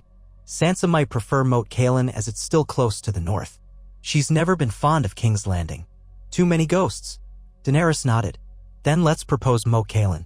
When the council concluded, the lords filed out, each carrying scraps of parchment detailing their new responsibilities. Daenerys watched them go. Gendry lingered a moment, rubbing the back of his neck. "Your Grace, I just wanted to say Storm's End is yours to command if ever you need it. We owe you much. I owe you everything." She smiled gently. "Thank you, Lord Baratheon. I hope we won't need to summon you to war again. But your willingness to help rebuild this realm is enough." His cheeks colored slightly as he bowed, then hurried after the others. Daenerys gathered her skirts and stepped outside into the corridor. Jon was waiting. Together, they walked in companionable silence, heading back toward the keep's main halls. The midday sun slanted through the high windows, illuminating dust motes in the air. Reconstruction crews labored in the distance, hammering new supports for a partially collapsed tower. A disturbance rose from the courtyard below, angry shouts, the clang of steel. Daenerys and Jon exchanged alarmed looks and rushed to a nearby balcony that overlooked the open space. There, they found a group of men dressed in patch cloaks of Lannister red, locked in a skirmish with several Unsullied. One had a crossbow pointed at an unsullied soldier while another slashed wildly with a short sword. Bodies lay scattered, some of the keep's guards cut down in the surprise attack. Jon cursed under his breath. Daenerys felt her stomach clench. She could see gray worms sprinting across the courtyard, spear in hand, barking orders in High Valyrian. More Unsullied poured in from the perimeter. The men in red cloaks retreated toward an arched exit, dragging a wounded accomplice. One turned, raised a crossbow high, and loosed a bolt blindly in Daenerys' direction. It clattered off stone far below her vantage. "This is what remains of Cersei's loyalists," Jon said, eyes scanning the melee. "Or mercenaries bought by someone who wants chaos." Daenerys' heart pounded, but she kept her voice steady. "We have to contain them. We can't let them escape." Jon rushed away to find a staircase down. Daenerys whirled and tore through another corridor, heading to the large central steps that emptied into the courtyard's southern side. By the time she arrived below, the Unsullied had encircled the men who spat curses and threatened to kill any soldier who advanced. Their leader, tall and thin with a sunken face, clutched a makeshift torch, the flame wavering in the breeze. "Stay back," he snarled. "This city belongs to the rightful queen, not you." The words dripped with fanaticism, as if he truly believed Cersei was the only monarch King's Landing should have known. Daenerys stepped forward, ignoring Grey Worm's outstretched arm of warning. "Lay down your weapons. I won't execute you if you surrender, but if you persist, more blood will be spilled for no cause." The man's eyes blazed with hatred. "You speak of no cause? You butchered half the city to take your throne. You think we'll just bow?" He raised the torch threateningly, and Daenerys realized with horror that the arch behind him led to an old storehouse still filled with caches of wildfire that Cersei had never fully cleared. If he threw the torch there, the entire courtyard and anyone in it might explode. Jon appeared at the courtyard's opposite entrance, sword in hand, flanked by two of the city watch. Grey Worm tightened his grip on his spear. Tyrion, breathless, rushed onto an overlooking balcony, eyes wide with alarm. The circle of Unsullied around the assailants bristled with spears, but they couldn't act without risking that torch being flung into the storehouse. Daenerys forced herself to remain calm. "I know you lost loved ones," she said, voice trembling with empathy. "But more killing will never bring them back. Let me help you. You can stand trial if you wish, or go your way in peace. I have no desire to burn this city again." A bitter laugh escaped the man's lips. "All you do is burn. Burn or freeze us with winter. You and your demon beasts."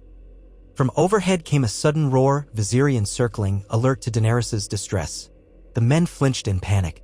The tall one shifted his grip on the torch, gaze darting to the storehouse. "You want to see flames? Then let's see them." Before Daenerys could react, he flung the torch toward the half-broken door. For a heartbeat, time felt suspended. The flaming brand spun through the air, heading toward the hidden stores of volatile wildfire.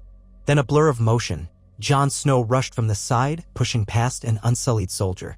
He dove for the torch, batting it at mid-flight with the flat of Longclaw. Sparks arced in the air as the torch tumbled aside, rolling harmlessly across the cobblestones away from the storehouse door.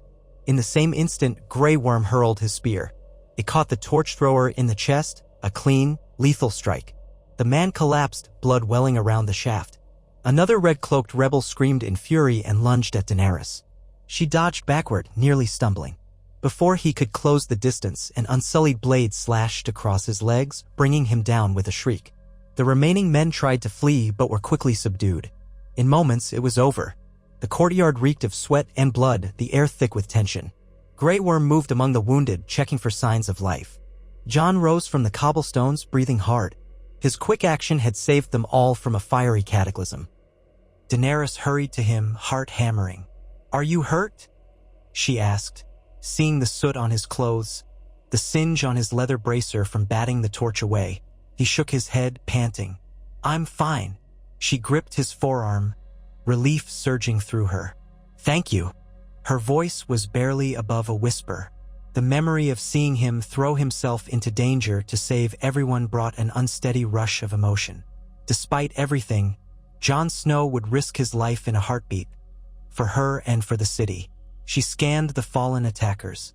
2 were dead, the rest disarmed and either severely wounded or pinned by the Unsullied. Tyrion arrived at a run, eyes darting from Daenerys to the storehouse door.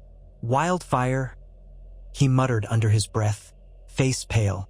If that torch had landed, Daenerys drew herself up, shaking off the lingering terror. "Have the storehouse cleared." No wildfire remains in this city if we can help it. She paused, looking at the subdued attackers. We'll see if they can be questioned. If there are more of them lurking in the shadows, we need to know. Grey Worm nodded and began barking orders to his soldiers in Valyrian. Jon wiped sweat from his brow, his chest still heaving. Daenerys could see the tension in his jaw. He hated the idea of more violence, but it was unavoidable. As the courtyard settled, the crowd of onlookers slowly dispersed. Some gazed at Daenerys with a flicker of renewed apprehension, as if the near disaster reminded them of how close they always hovered to a spark that could set the city aflame. Others stared at Jon with stunned respect, for he had acted without hesitation to save them. Daenerys surveyed the carnage with a grim sense of resolve. There would always be those who believed she was a monster. The best she could do was prove them wrong through consistent mercy and action. Late that night, Daenerys stood by a brazier in a dim corridor, feeling the day's weight press on her. She thought of the men who had tried to blow the city sky high. In the name of a dead queen, so many still clung to the past, hating her for how she took the throne. She closed her eyes, recalling that day, the echo of bells. She had believed in the justice of her cause, yet the lines between justice and wrath had blurred under grief and betrayal. Now she saw the aftermath, how every spark of tension threatened to ignite old resentments. She heard a footstep and turned to see Jon approach, face cast in half-shadows. He looked tired but determined, as if he, too, had been wrestling with ghosts. "I wanted to check on you," he said quietly. "A lot happened today." She placed a hand on the brazier's rim, the warmth radiating into her palm. "Yes," she whispered. "Are you sure you're not hurt?" He held up his singed bracer. "A little burn. Nothing serious." A wry twist of his mouth. "Better than all of us being blown to pieces." She swallowed. "Jon, you saved everyone. I can never repay that." He shook his head. "I didn't do it for payment. This is our home now, in a way. Even if the city doesn't always see it that way, we protect it. That's what we do."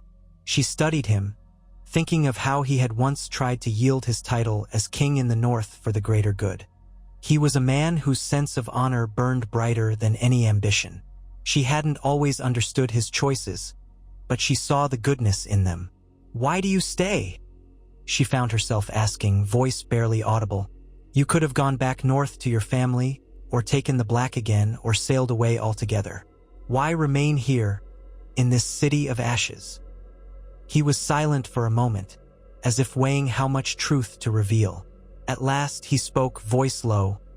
"Because I believe in what you're trying to do. You've made mistakes, so have I, but you're not running from them. You're facing the consequences, trying to make it right. That's rare in a ruler. And maybe I stay because part of me still..." He trailed off, eyes flicking down. "Because it feels like I belong here, helping you rebuild." A tightness formed in her throat. So many nights she had lain awake, haunted by the memory of his hands warm against hers. The way he once whispered he loved her before discovering the truth of his birth. She had wanted to cling to him and push him away at the same time. She could never quite forget her fear that his claim might overshadow hers. Yet each day he showed no interest in that claim, only a fierce desire to help. She reached out, tentatively placing her hand over his. "I appreciate you more than I can say," she murmured. "Even if our paths diverged, you've stood by me. I'm grateful." He turned his hand to gently squeeze hers in return. The moment hovered on a precipice, fraught with all they'd shared and all that had been lost. Then softly he stepped back, gaze steady. "We're building something better. That's enough for now." She nodded. "Yes, it has to be." They parted, her heart pounding in the hush. She remained by the brazier for a long time, staring into the embers. 1,000 thoughts spun in her mind, each one tethered to the fragile hope that one day the city would see her not as a conqueror but as a just ruler. That day still seemed a distant star, glimmering at the edges of a war-torn sky. But she would keep reaching for it, carrying the memory of near disasters and heartbreak and heroism as fuel for the fire of her resolve. In the following weeks, King's Landing slowly settled into a new routine. The City Watch, now thoroughly restructured with officers loyal to the crown rather than any Lannister gold, patrolled the streets. Grey Worms Unsullied maintained key positions at the gates, but Daenerys insisted on limiting their presence elsewhere, hoping to let the city breathe without the constant reminder of foreign soldiers. Tyrion pored over ledgers, negotiating trade routes and forging alliances with scattered lords. Jon took a more direct role in coordinating efforts to hunt down stashes of wildfire, refusing to let the city remain a tinderbox. One late afternoon, Daenerys stood in a large courtyard now converted into a kind of stable for her dragons. They frequently roamed free, but this space, ringed by tall battlements, gave them a safe place to rest and feed. The city's inhabitants had grown accustomed to the sight of scaled heads peeking over the walls, though occasional roars still rattled the windows. Drogon sprawled across the flagstones, half-dozing, while Viserion and Regal sunned themselves against the walls. Daenerys offered them each a chunk of meat from a fresh kill. Their appetites were enormous, but feeding 3 fully grown dragons was now part of the royal budget. She stroked Regal's snout, feeling a rumble of contentment deep in his throat. As she moved to Drogon, a strange hush fell over the courtyard. The black-scaled beast stirred, sniffing the air, and let out a low, warning growl. She turned to see Sansa Stark walking through the open gateway with a handful of northern guards. The Lady of Winterfell had arrived unannounced, accompanied by Brienne of Tarth and a small retinue. Sansa wore a heavy cloak trimmed with fur, a necessity in the cooler climate she was used to, though King's Landing was still warm by northern standards. Her red hair spilled over the shoulders of her dark gown, and her expression was carefully composed, the steel of the north shining in her eyes. Daenerys glanced at her dragons, then back at Sansa.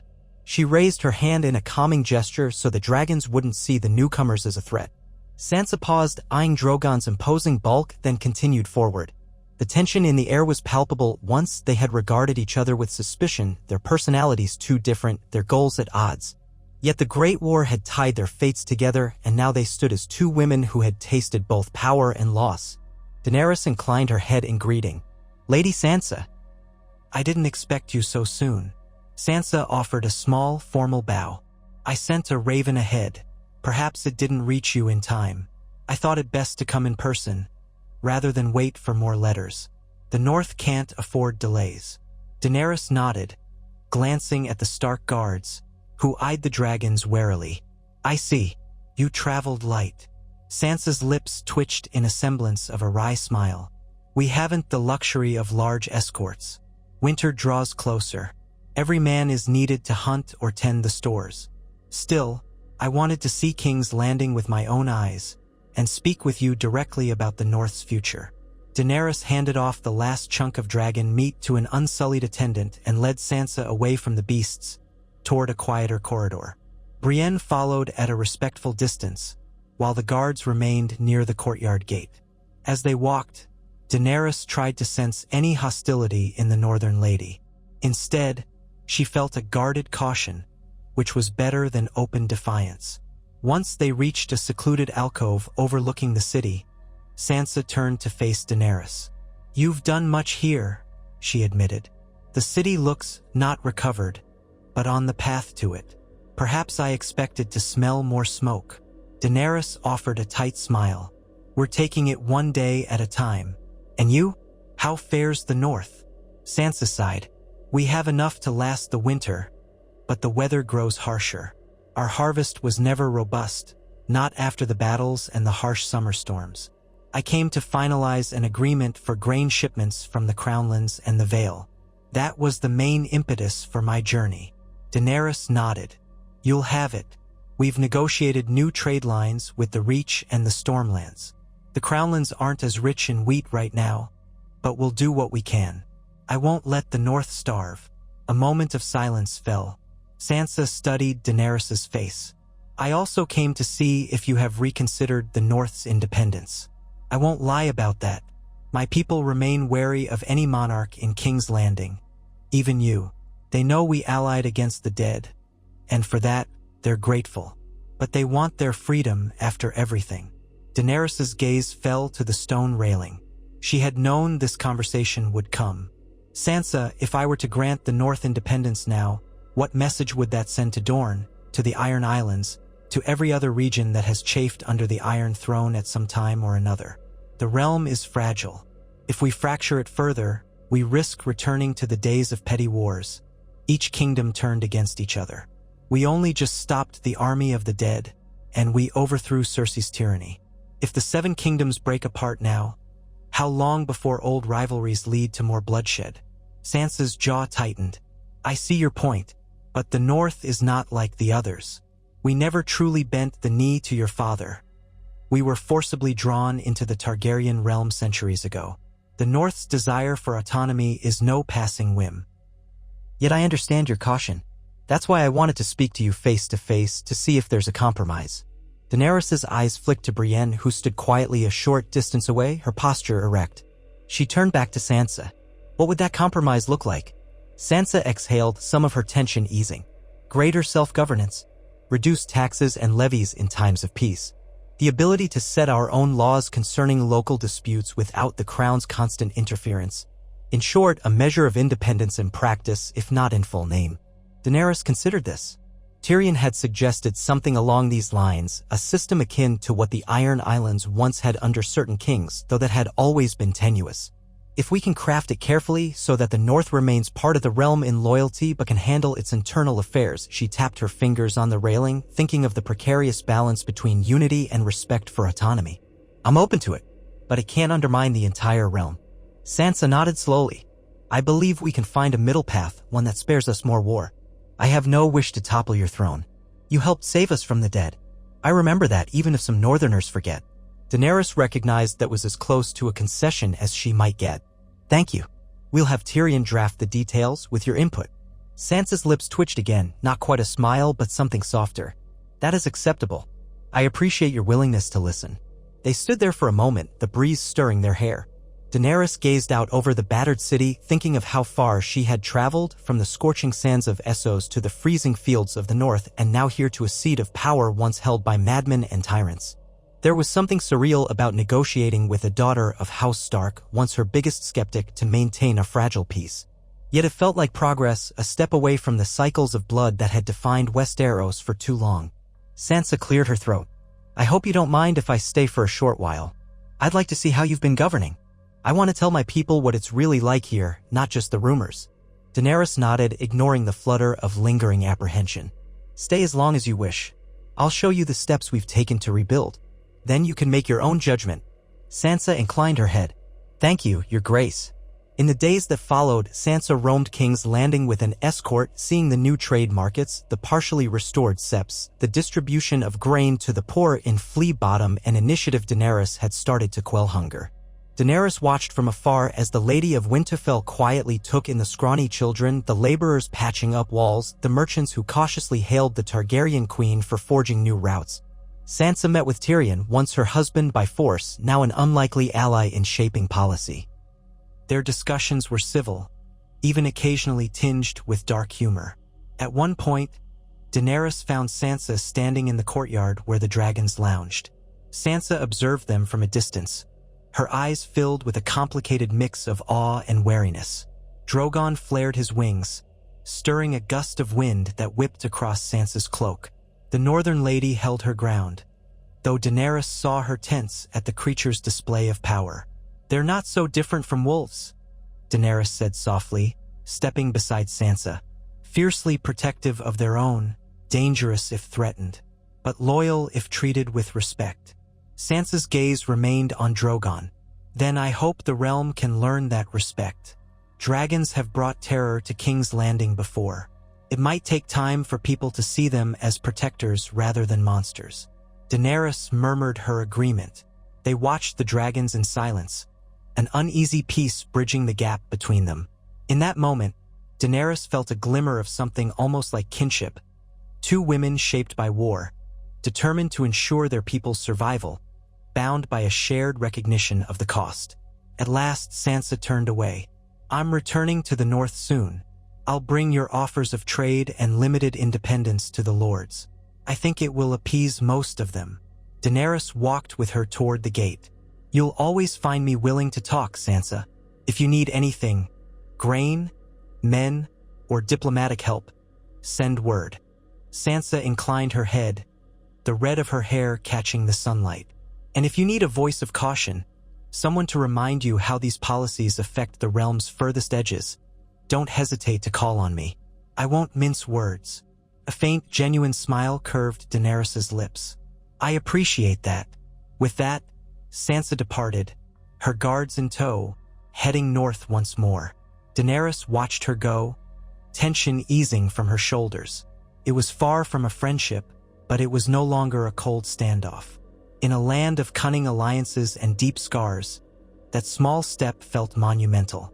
As the weeks turned to months, King's Landing continued its slow renaissance. Crews hauled away rubble, craftsmen rebuilt roofs, new shops opened near the main thoroughfare. The Dornish delegates finalized their trade agreements and left on peaceful terms, satisfied enough to share mild praise of the new queen once they returned to Sunspear. The Stormlands established shipping lanes, and the first fleets carrying produce from the Reach arrived at the city docks, greeted by cheering crowds. The Crownlands began to flourish again, villages that had been deserted coming back to life. Daenerys presided over each development with a firm but measured hand. She established a council of local representatives to voice the concerns of merchants, farmers, and common folk. She funded orphanages in the city's poorest districts, remembering the countless children left parentless by war. Each day, she made a choice to step away from the easy path of ruling by dread, refusing to let the memory of her father's madness poison the throne she had claimed. The dragon soared over the city, guardians rather than conquerors. Occasionally, she would mount Drogon and fly beyond the city walls, checking on the outskirts where farmland bled into rolling plains. Jon sometimes accompanied her on Regal, though their flights remained cautious. 2 dragons aloft was enough to awe any observer, but Daenerys understood that 3 dragons overhead could rattle memories of the field of fire. So Viserion often stayed perched at the keep, a watchful sentinel. During one such ride, Daenerys and Jon landed near a small hamlet where farmers were pulling cartloads of hay. The people trembled at first, but once they recognized the queen, they offered her timid thanks for the seeds and plow tools that had arrived weeks earlier. Daenerys smiled, handing a bag of coin to help them rebuild their communal well. She saw in their eyes not unreserved adoration, but at least acceptance and gratitude. That was enough. Jon rode beside her on Regal as they returned to the city, the wind rushing in their ears. They banked over the massive walls, the sprawl of King's Landing glittering with new rooftops under the afternoon sun. It was a different city than the one she had first entered in flames. She hoped it was growing into a city that might one day forgive her for the scars. When they landed in the courtyard, Tyrion awaited them with fresh parchments, face alight with cautious excitement. "We've received word from the Iron Islands," he said. "Yara Greyjoy has wrested final control from any remaining Euron loyalists. She's ready to confirm fealty, provided we acknowledge her own brand of autonomy on the seas. Something akin to what we're crafting with the North, but more maritime-focused." Daenerys dismounted, her legs slightly stiff from the ride. "We'll consider it. If it preserves peace and ensures her ships remain allied with the realm, I see no harm." Tyrion nodded. "Also, the Riverlands have requested a royal visit at Riverrun. Edmure Tully is trying to reassure his vassals that your reign will stabilize trade routes along the Trident. He hopes your presence might quell rumors of further unrest." Daenerys arched a brow, glancing at Jon. "Traveling the realm might be wise. Show the people I'm not some distant figure on a throne. But leaving King's Landing too often could be risky. We're still unearthing plots here." Tyrion waved a hand. "We can manage the city in your absence if you don't go for too long. It could strengthen the Crown's relationship with the regions that have felt neglected or fearful." She mulled it over. For so long, her eyes had been on conquering Westeros. Now her purpose was to hold it together with trust. "All right," she said softly. "We'll arrange a short progress. But first, we deal with any immediate threats." Grey Worm approached, having overheard. "We have discovered a few more hidden caches of wildfire. My men are carefully disposing of them, under Tyrion's direction. We believe we've almost cleared the last of it." Jon exhaled. "That's good news. No more repeated attempts to blow half the city to pieces." Daenerys looked around at the courtyard, the bright sky overhead, the reconstructed keep, the watchful stances of her unsullied, the gentle snorts of the dragons. So much had changed, but so much remained to be done. Yet for the first time in her life, she felt the flicker of genuine hope for a future not drenched in blood. Night fell and Daenerys retired to her chambers. Still partially rebuilt, the walls plain, the bed a stark four-poster of carved wood. She lit a small lamp and settled at a desk, scanning over the documents that Tyrion had left. Treaties, trade agreements, proposals for city ordinances. It was a far cry from what she once imagined rulership would be, but she found a certain satisfaction in it. These words on parchment shaped real lives, forging connections that could prevent future wars. She paused at a blank sheet, then took up a quill. In a neat, flowing hand, she began writing a letter to Sansa Stark. It was a follow-up to their conversation, detailing the proposed terms for northern autonomy. She chose each word carefully, mindful of how the lords and ladies of the north might read every nuance. She offered fair limits on crown interference while maintaining overarching loyalty. It was delicate, half a step toward letting the north stand apart without severing it from the realm. When she finished, she sealed it with wax and the three-headed dragon sigil. She exhaled, hoping Sansa would see it as an honest effort. Setting the letter aside, Daenerys leaned back in her chair, letting her gaze wander to the window. Outside, the moon cast silver light over the city. She could hear the soft murmur of wind through the battered towers, the distant calls of night watchmen, and occasionally the low rumble of a dragon shifting in its sleep. The burdens of rule pressed down on her like an invisible mantle, but it was a weight she chose to carry. She rose and went to the window, gazing toward the courtyard where her dragons slumbered. Once, these creatures had been mere eggs, cold and lifeless. She had awakened them in a blaze of faith and sacrifice, forging a bond deeper than language. They were proof that miracles could happen. Now, their survival felt like the keystone of her own transformation. If she could safeguard these beasts, harness their power for good instead of destruction, perhaps she could do the same for the realm, guiding it toward harmony rather than conquest. A gentle rap on her door drew her attention. "Come in," she said. The door opened, revealing Jon, looking hesitant as he stepped inside. "Sorry to disturb you," he murmured. "I was passing by and saw the lamplight. Thought you might still be awake." She offered a slight smile. "I am, reviewing treaties and writing letters. The glamorous life of a queen, as always." He gave a rueful chuckle. "I know it well. Stacks of parchment never end." He stepped closer, clearing his throat. "I wanted to say goodnight, and to thank you again for all you're doing. The city's safer than it's been in years." She studied him, noticing the new lines of fatigue on his face. "And you? Are you well?" His eyes flickered, and he nodded. "I'm finding my place slowly. Some nights I still dream of the white wastes beyond the wall, or the crypts of Winterfell. But I'm here, serving as best I can." She stepped toward him, letting the silence wrap around them like a soft shroud. She remembered how once they had comforted each other in the midst of war, how she had trusted him with her life. Despite everything that had come between them, lineage, betrayal, heartbreak, he remained at her side, and she at his.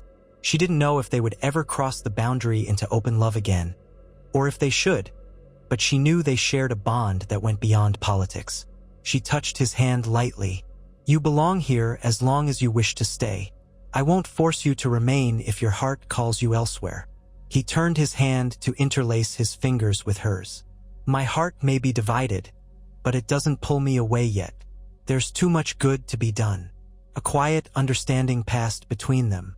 Then he slowly released her hand, stepping back with a faint, respectful bow. "Good night, Daenerys. Good night, Jon."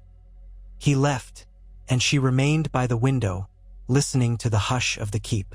The letter to Sansa lay sealed on her desk, an emblem of the delicate peace she was weaving. The dragons slumbered beyond these walls, vital and alive, testaments to her lineage and her rebirth. And the city itself stretched out beneath the moonlit sky, a tapestry of heartbreak and rebuilding, mourning and hope. In that moment, Daenerys Stormborn of the House Targaryen felt the steady drumbeat of her own heart echoing the distant breathing of her dragons. She had set out to conquer Westeros, but in the end, she found herself part of its tangled destiny, bound to heal as well as rule. Every step forward was fraught with old resentments, new alliances, the faint aftertaste of dread, and yet she pressed on. She might never wash away all the stains of war, but she would not repeat the sins of her father or the cruelties of Cersei. She would bear her dragons and her crown with mercy and determination, forging a realm where no one cowered under the shadow of madness. At last, she extinguished the lamp and moved to the bed, her mind still whirling with plans for the morrow. As she lay down, she closed her eyes and conjured an image of the 3 dragons soaring across an endless summer sky, their roars echoing not in terror but in exultation. That vision stayed with her through the night, a symbol of the future she strove to build, a future where House Targaryen's fire could warm the realm instead of scorching it, a future where all 3 dragons survived not as instruments of war, but as harbingers of rebirth. And in that quiet darkness, she allowed herself a moment of peace, believing it might yet be possible. Weeks passed in steady, measured progress. King's Landing stood as a hive of reconstruction, its people slowly daring to believe in a future that did not revolve around fear. Merchants returned from exodus, tentatively reopening shops. The city's great gates, once guarded by fearsome scorpions meant to shoot dragons from the sky, now stood unobstructed. At the heights of the Red Keep, Daenerys could look out and see scaffolds lining the walls of damaged towers. The sea of tents in the fields outside the city had shrunk as refugees found shelter in partially rebuilt homes or departed to rejoin family in the countryside. One bright morning, Daenerys walked the perimeter of the keep with Tyrion, examining the completed repairs on a crumbling rampart. She ran her hand along the freshly laid stones, which still smelled of dust and mortar. Beneath them, the city thrummed with renewed life. Bells rang in distant septs, street criers announced goods from the Reach and Dorne, the hum of conversation and the rattling of carts drifted on the breeze. Tyrion rubbed his chin thoughtfully. I've been receiving reports that the Stormlands, the Reach, and parts of the Crownlands are experiencing a modest economic upswing. Some of it is relief, a sense that after 2 devastating wars, anything is better. But some is the direct result of the trade deals you forged. War machines have been taken apart, melted down into plows and tools. The process is slow, but it's working. Daenerys nodded, letting her gaze wander to the sky. In the distance, Regal glided over the city, wings catching the morning sun. She felt a pang of gratefulness that all 3 dragons remained. They had become part of the city's daily life, feared by some, but increasingly viewed with a cautious kind of reverence. We can't lose momentum, she said. If we stagnate, resentment will fester. If a bad harvest comes and people think the crown won't protect them, old hatreds will return. Tyrion exhaled, nodding his understanding.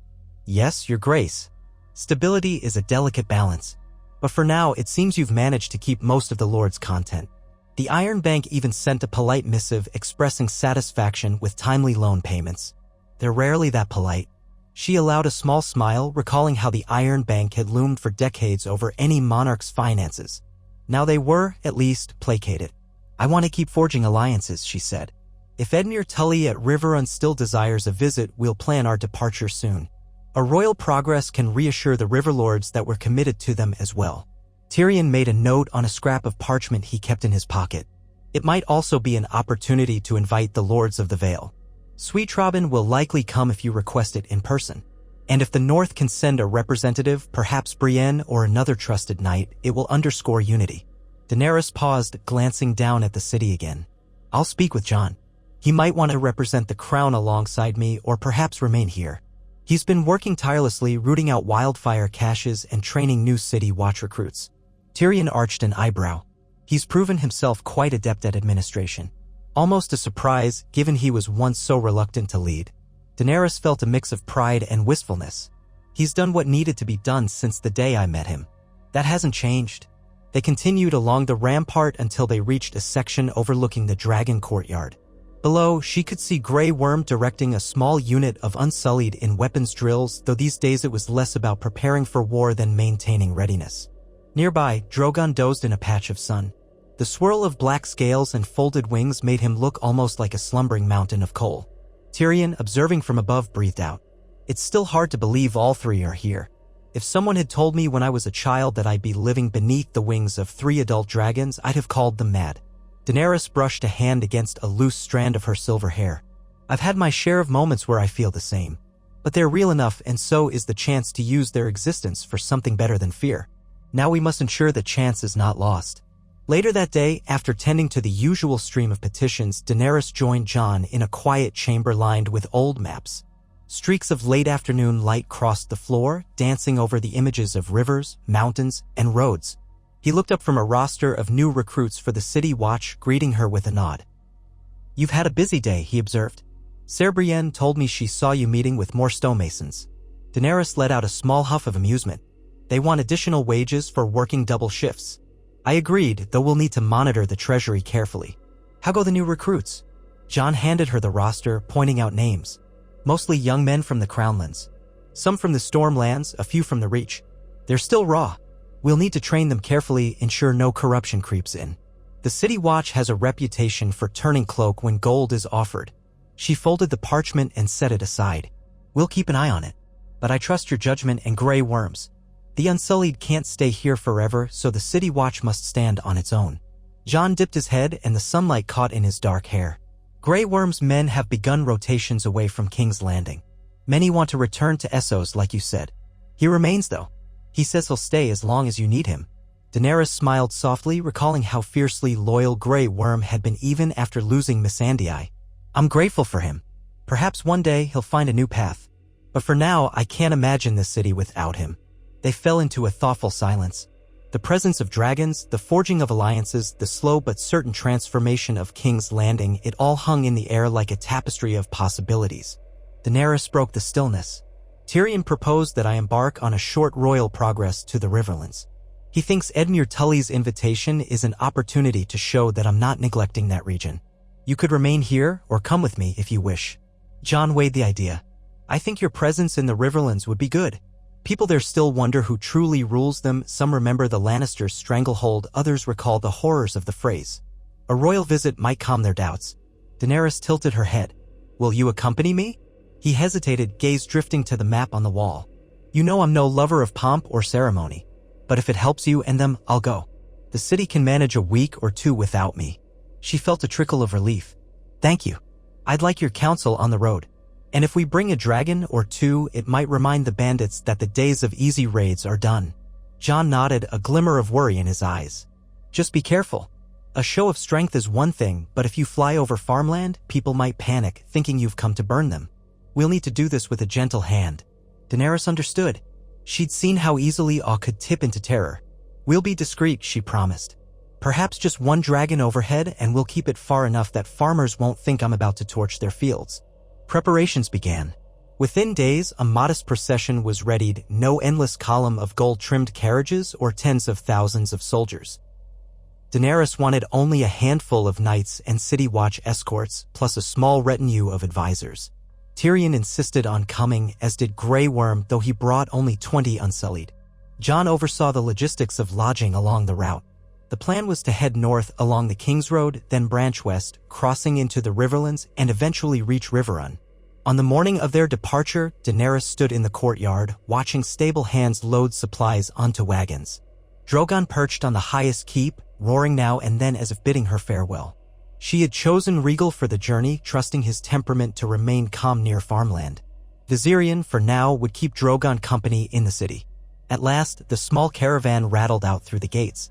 People lined the main thoroughfare, some bowing, some waving. Others merely watched with guarded eyes.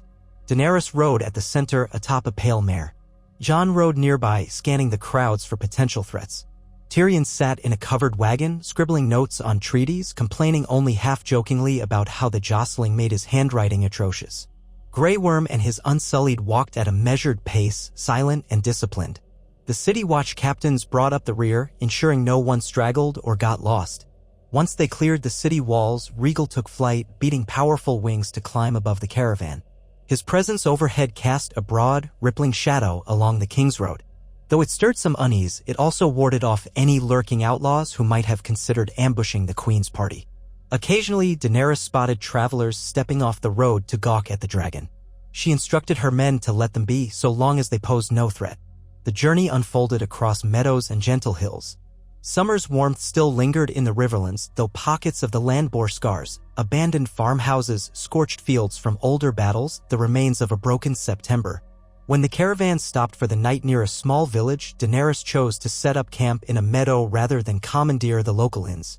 She didn't want to displace families who might rely on the inns for trade. Villagers approached timidly, bearing baskets of bread, dried fruit, and salted fish. Daenerys thanked them, paying fair coin for their offerings. She set up a communal fire where her retinue and the villagers could mingle. Jon, looking slightly uncomfortable with the attention, helped distribute supplies, while Tyrion entertained a few wide-eyed children with stories of traveling beyond the narrow sea. Grey Worm, ever watchful, stood at the edge of camp, speaking little but offering a polite nod when villagers asked him questions. Daenerys listened to local concerns: a blacksmith who struggled to find enough iron to repair plowshares, a farmer whose orchard had been hit by disease, a widow who worried about roving bandits. She gave them what reassurances she could, promising to pass on requests to the crown's representatives. It was a microcosm of the realm's needs, small, mundane troubles that, when multiplied, became the reason for unrest. If they weren't addressed, the people's gratitude would shrivel into anger. That night, she stood at the edge of the camp, arms wrapped around herself, gazing at a line of trees that rustled softly in the breeze. Jon joined her, the firelight dancing on his face. "It's humbling," he said quietly, "seeing how a single broken plow can mean starvation for a family." She nodded. "It's why we have to be more than just rulers in high castles. We need to see them, speak with them, understand them. A queen who hides behind walls and dragons is no better than the tyrants who came before." He glanced up at Rhaegal, perched on a rocky outcrop overlooking the meadow. The dragon's greenish eyes glowed faintly in the moonlight. "Rhaegal's presence scares them," Jon admitted, "but it also fascinates them. Children wanted to get closer. Maybe in time, dragons will become a sign of hope instead of fear." Daenerys permitted herself a small smile. "I pray so. Come, let's get rest. We have more villages to visit tomorrow." They continued north and west, passing through rolling fields and winding roads, greeting lords of minor holdings who'd never once seen a reigning monarch step foot on their lands. Many were startled, some flattered, a few suspicious. But Daenerys followed the same pattern, listening to their complaints, offering fair solutions, paying for lodgings or supplies rather than demanding them. The novelty of it all gave rise to a new kind of rumor, that the Targaryen queen, rumored to be a fiery conqueror, was in fact a quiet, merciful ruler who traveled with a small entourage and rode a dragon that rarely set fire to anything but its own meals. One afternoon, they approached a stretch of the Riverlands marked by steep hills and scattered hamlets. Tyrion consulted a map, explaining that a series of smaller lords held fealty to Edmure Tully. One of these lords, a middle-aged knight called Ser Davin Mutun, had invited them to stop at his manor. At first, Daenerys hesitated. She didn't want the caravan to linger unnecessarily, but Tyrion insisted that establishing goodwill with local knights would strengthen the crown's hold. So they diverted from the main road and arrived at a modest estate built of timbers and stone. Ser Davin greeted them with anxious courtesy. His wife, a plump woman with kind eyes, oversaw the hurried preparations to feed the entire traveling party. As the stew and bread were served, Daenerys sat at a long table in a cramped hall, listening to Ser Davin recount how House Mutun had once rebelled against the Iron Throne centuries ago, only to be quelled by dragonfire. He seemed uneasy referencing Targaryen might, but Daenerys assured him that she had not come to repeat old patterns. Jon Snow, seated beside her, added that they were forging a new era. Tyrion chimed in with charming anecdotes, seeking to put the hosts at ease. After dinner, Daenerys stepped outside to breathe in the cool evening air. Rhaegal had settled in a nearby field, curling up like an immense cat at rest. Some of Ser Davin's serfs and children watched him from a distance, equal parts curious and alarmed. She could sense Rhaegal's calm. It eased her to know that, despite centuries of stories depicting dragons as mindless beasts of destruction, her children could exist in relative harmony among men. A sudden commotion broke the stillness, raised voices, the clang of a sword. Daenerys turned to see a figure in battered armor lunging toward the hall's entrance. One of Ser Davin's guards had intercepted him, but the intruder shoved him aside, brandishing a chipped blade. Shouts erupted. Tyrion and Jon rushed out, unsullied close behind. Daenerys stepped toward the scuffle, her pulse thundering. She feared another lone fanatic seeking vengeance. The intruder's helmet clattered off, revealing a gaunt face with wild eyes. "Targaryen devil," he spat, scanning the courtyard until his gaze locked on Daenerys. She recognized the fervor of misplaced rage. "You burned my family in King's Landing. My little boy." He charged, sword raised. Jon moved to intercept, Longclaw parrying the wild swing. The man was desperate but weak, malnourished, and trembling with grief. Jon disarmed him swiftly, sending the blade spinning across the dirt.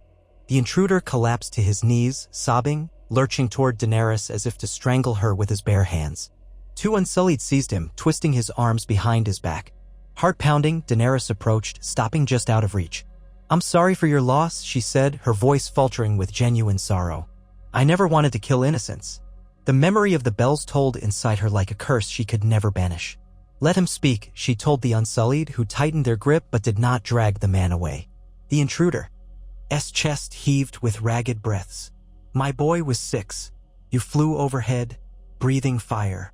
He was in the wrong street at the wrong time." Tears carved dirty trails down his cheeks. "I have nothing left. Nothing but hate for you." Jon stood protectively between them, but Daenerys waved him aside. She knelt in front of the wretched man, meeting his anguished stare. "I can't bring back your son. All I can do is offer what justice and mercy are possible now. If you must hate me forever, I understand. But you can't kill me without dooming yourself to more bloodshed." The man's sobs shook his entire body. He seemed torn between lunging at her and collapsing. Daenerys placed a gentle hand on his shoulder. "There's a place in the city for those who lost everything," she said quietly. "I set up funds for orphans for rebuilding. If you'll let me, I'll see that you're cared for, that you can find a way to keep living. Or if you wish to leave these lands, I won't stop you. But more violence helps no one." He stared at her through feverish eyes. For a moment it seemed he might lash out again. Then, as if drained of all will, he slumped in the Unsullied's grip. "It's not enough," he whispered brokenly. "But I have nowhere else to go." Daenerys felt tears prick her own eyes. "I'm sorry," she repeated, the words so small and inadequate. She stepped back and gestured for the Unsullied to be gentle. "Take him to one of the wagons," she instructed softly. "We'll see he's fed, that he gets to King's Landing if he chooses. If he runs, let him run. No harm." Jon sheathed Longclaw, sharing a glance with Daenerys that carried the weight of unspoken sorrows. Tyrion said nothing, but his face was grim, as though reminded yet again of the shadows that lingered from the day of Dragonfire. Ser Davin appeared, eyes wide. "Your Grace, are you harmed? Shall we punish him?" Daenerys forced composure. "No, he's lost too much already. He'll face no punishment for his grief." The rest of the evening was subdued. Daenerys stayed outside, breathing in the chilly air, haunted by the man's broken sobs. She knew that for every person who praised her for ending Cersei's tyranny, another still blamed her for the inferno that had swept the city. No matter how much good she did, the ghosts of that day would remain. She could only keep moving forward. The caravan resumed its journey the next morning, winding along the banks of the Red Fork until Riverrun's silhouette rose on the horizon. Its towers and battlements stood against a sky of brilliant blue. Banners bearing the Tully fish snapped in the breeze. Edmure Tully rode out with a contingent of knights to greet them, his once ginger hair now heavily streaked with gray. He offered Daenerys a florid bow, greeting her warmly. Inside Riverrun's great hall, the local lords and knights assembled. Edmure hailed Daenerys as the liberator of the 7 kingdoms from both the undead and Cersei's oppression. His speech was awkward but earnest. He praised the alliances with the North, with Dorne, and the ongoing efforts to unify the realm. Daenerys responded with polite gratitude, reiterating her commitment to a just reign. Over the following days, she toured the lands around Riverrun, meeting farmers and fishermen who depended on the rivers for survival. She listened to disputes about fishing rights, stepped into a small sept still blackened from when the Freys had held the castle, and observed the new orchard plantings that promised a more prosperous harvest next year. Rhaegal flew overhead or perched in a broad meadow across the river, drawing both fear and excitement from the locals. Jon, Tyrion, and Grey Worm accompanied her, forming a steady presence. Riverrun's mood, while cautious, leaned optimistic. Edmure believed that with Targaryen support, the Riverlands could finally recover from decades of conflict, the War of the Five Kings, the occupation by the Freys, and the subsequent chaos. Daenerys assured him that if they faced bandits or any threat, they had only to send a raven. On their final night at Riverrun, a feast was held in the refurbished Great Hall. Simple but hearty dishes were served: trout from the river, roasted vegetables, fresh bread. Jon and Tyrion spoke with the local lords about trade routes through the Trident. Daenerys, at the high table beside Edmure, politely listened as he recounted the Tully family's many tribulations. Despite his long-winded tales, she found a faint admiration for his sincerity. He'd been through captivity, humiliation, and near ruin, yet he'd returned to rebuild. So many in Westeros were like that, scarred survivors who refused to surrender hope. At the evening's end, Daenerys excused herself from the hall and made her way to Riverrun's ramparts. Night spread across the river valley in a cloak of stars. The hush of water flowing beneath the castle lulled her thoughts. She leaned on the stone parapet, letting the soft breeze cool her cheeks. Behind her, quiet footsteps. She turned to see Jon approaching, the torchlight flickering on his face. She mustered a gentle smile. Escaping the feast, she teased lightly. He gave a half-shrug, joining her at the parapet. I can only listen to Edmure's stories about fish for so long. A small smile tugged at his lips, then faded. He glanced at her, voice soft. How are you feeling? This journey's been eventful. She looked out over the dark water. It's bittersweet. Everywhere I go, I see remnants of the wars I played a part in. Sometimes they thank me, sometimes they blame me. I accept both. All I can do is try to mend what was broken. Jon nodded, setting a hand on the parapet. You've done more for these people in a few months than some kings did in years. War always leaves scars, but you've given them a reason to believe those scars can heal. She appreciated the reassurance. Yet a question pressed on her mind, one she had avoided for too long. Jon, she asked quietly, do you ever regret not telling the realm about your birthright? Not pressing your claim? He went still, eyes drifting to the reflections on the water. No, he said at last. I regret the pain it caused. For you, for my family. But I was never meant to rule all 7 kingdoms. My place is here, serving in whatever capacity helps the most. Even if I'd wanted the crown, I saw enough of how it crushed those who wore it. My father, Ned Stark, taught me the value of duty, but also the danger of secrets. I learned that blood doesn't have to define destiny. Daenerys sighed, tension easing from her shoulders. I'm glad you feel at peace with it. It frightened me, the thought of losing what I'd fought for all my life. But I see now that you never wanted to rob me of my claim. He turned to her, the torchlight illuminating the tired lines on his face. Never. I believed in you. I still do. A quiet moment stretched. They stood side by side, listening to the gentle rush of the river. Daenerys thought of the years of war, the heartbreak, the near destruction of the realm. And yet, here they were, 2 Targaryens by blood, forging a future that seemed more hopeful each day. If it took a lifetime to redeem the sins of fire and blood, she would spend it. They departed Riverrun the next morning with warm farewells from Edmure and the local lords. Traveling south along the Red Fork, they intended to return to King's Landing. The caravan remained small and swift, with Regal gliding overhead like a living emerald banner. Daenerys visited more hamlets en route, distributing coin for rebuilding, reassuring peasants, accepting small gifts of thanks. In each encounter, she felt the burden of memory but also the spark of renewal. At last, after many days on the road, King's Landing's walls rose in the distance, the city's bustle audible even before they passed the outskirts. Regal soared ahead, announcing the Queen's return with a triumphant roar that sent flocks of pigeons scattering from the rooftops. Daenerys felt a rush of complicated emotion, relief at seeing home, pride in what they built, and the sharp knowledge that her responsibilities would only grow. They crossed the gates in a swirl of activity. Citizens peered from doorways, street vendors waved. Whispers traveled fast. The Queen was back, a dragon in the sky, her retinue dusty but unbowed from travel. When the caravan reached the Red Keep, Daenerys dismounted amid cheers and hushed awe. Grey Worm and his Unsullied quietly guided everyone inside, while Jon helped stable the horses. Tyrion was already discussing new matters of state with a steward, but paused to greet Daenerys. "Welcome home," he said with genuine warmth.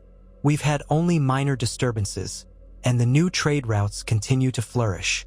You'll find a stack of petitions waiting, but nothing dire." She offered a tired smile. That's good to hear. Let's see to them tomorrow. For now, I need to check on Drogon and Viserion. Indeed, she found both dragons perched on the keep's higher ramparts, the wind ruffling their scales. Drogon gave a deep, rolling growl as she approached, lowering his massive head as if demanding her attention. She pressed her palm to his snout, breathing in the smell of smolder and scale, letting the rumble of his breathing resonate through her. Viserion, pale and gleaming, flapped his wings, stirring air currents that fluttered her cloak. Rhaegal soon joined them, landing with a mighty thump. The courtyard quaked under his weight. For a moment, the three dragons regarded each other with low, resonant rumbles as if sharing news of the journey. Daenerys stood among them, heart brimming with awe and love. They were living symbols of her house, once nearly extinct. They had faced the dead, the scorpions, the chaos of battle, yet here they stood proud, unbroken.